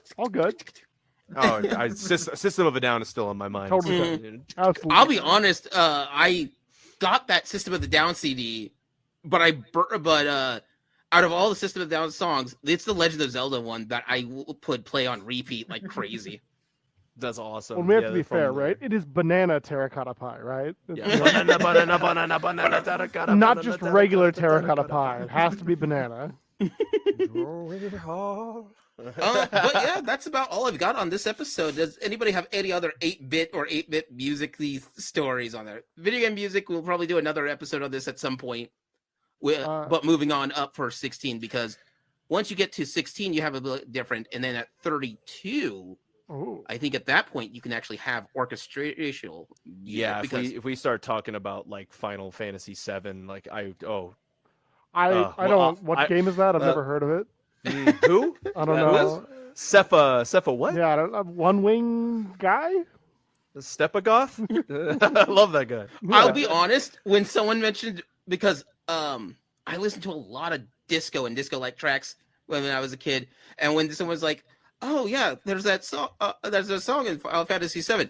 At this time, I haven't gotten to play Final Fantasy VII, and they're like, yeah, that's the One Wing Angel. My brain went straight back to like the One Wing Dove. Stevie Nicks. Yeah. Just like the One Wing Dove sings a song just like she said. Ooh, baby, ooh, baby, ooh. Sephiroth hits a lot different when that's what the tune you got in the background of your head. Just like the one-winged dove cloud. GTP's disco album coming soon. You can pre-order now on SoundCloud. I can imagine with every hair voice when he turns his voice to.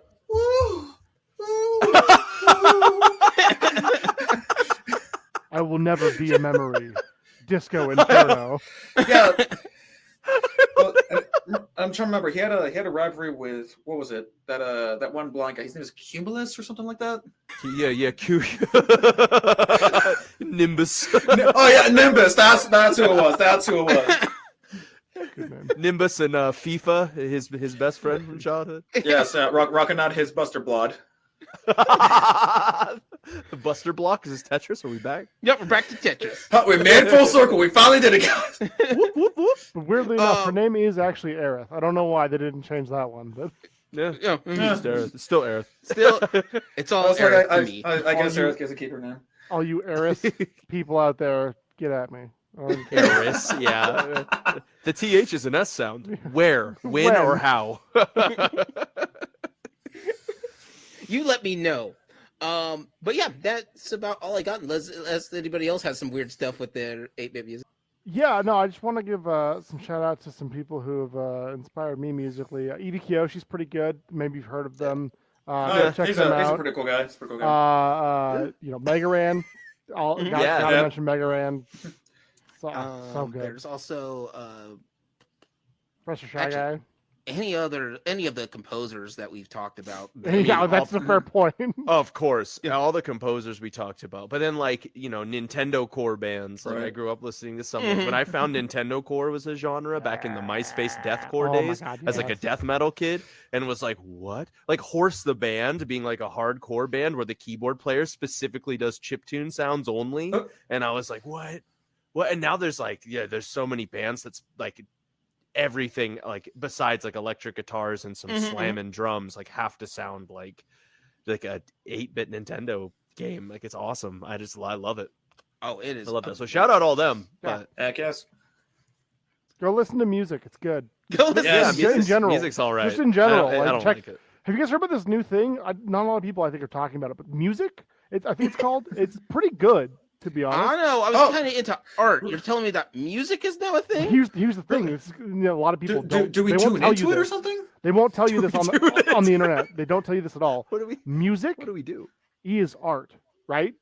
What? Music is art. What? Yeah, I know. nuh-uh. Not a lot of It people. just sounds. It just sounds. Not a lot of It's people all know sounds. that, but yeah, I looked it up. Turns out, music equals art. No. Nah. No. Good No. God.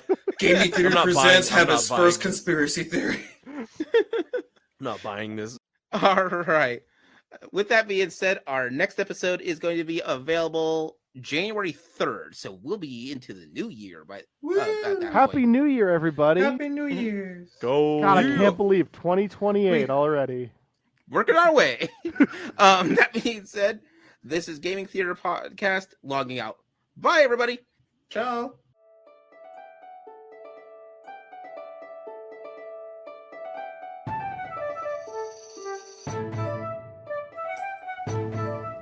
Gaming Theater Podcast is hosted, created, produced, and edited by Leo Garcia, the Geek Scorpio.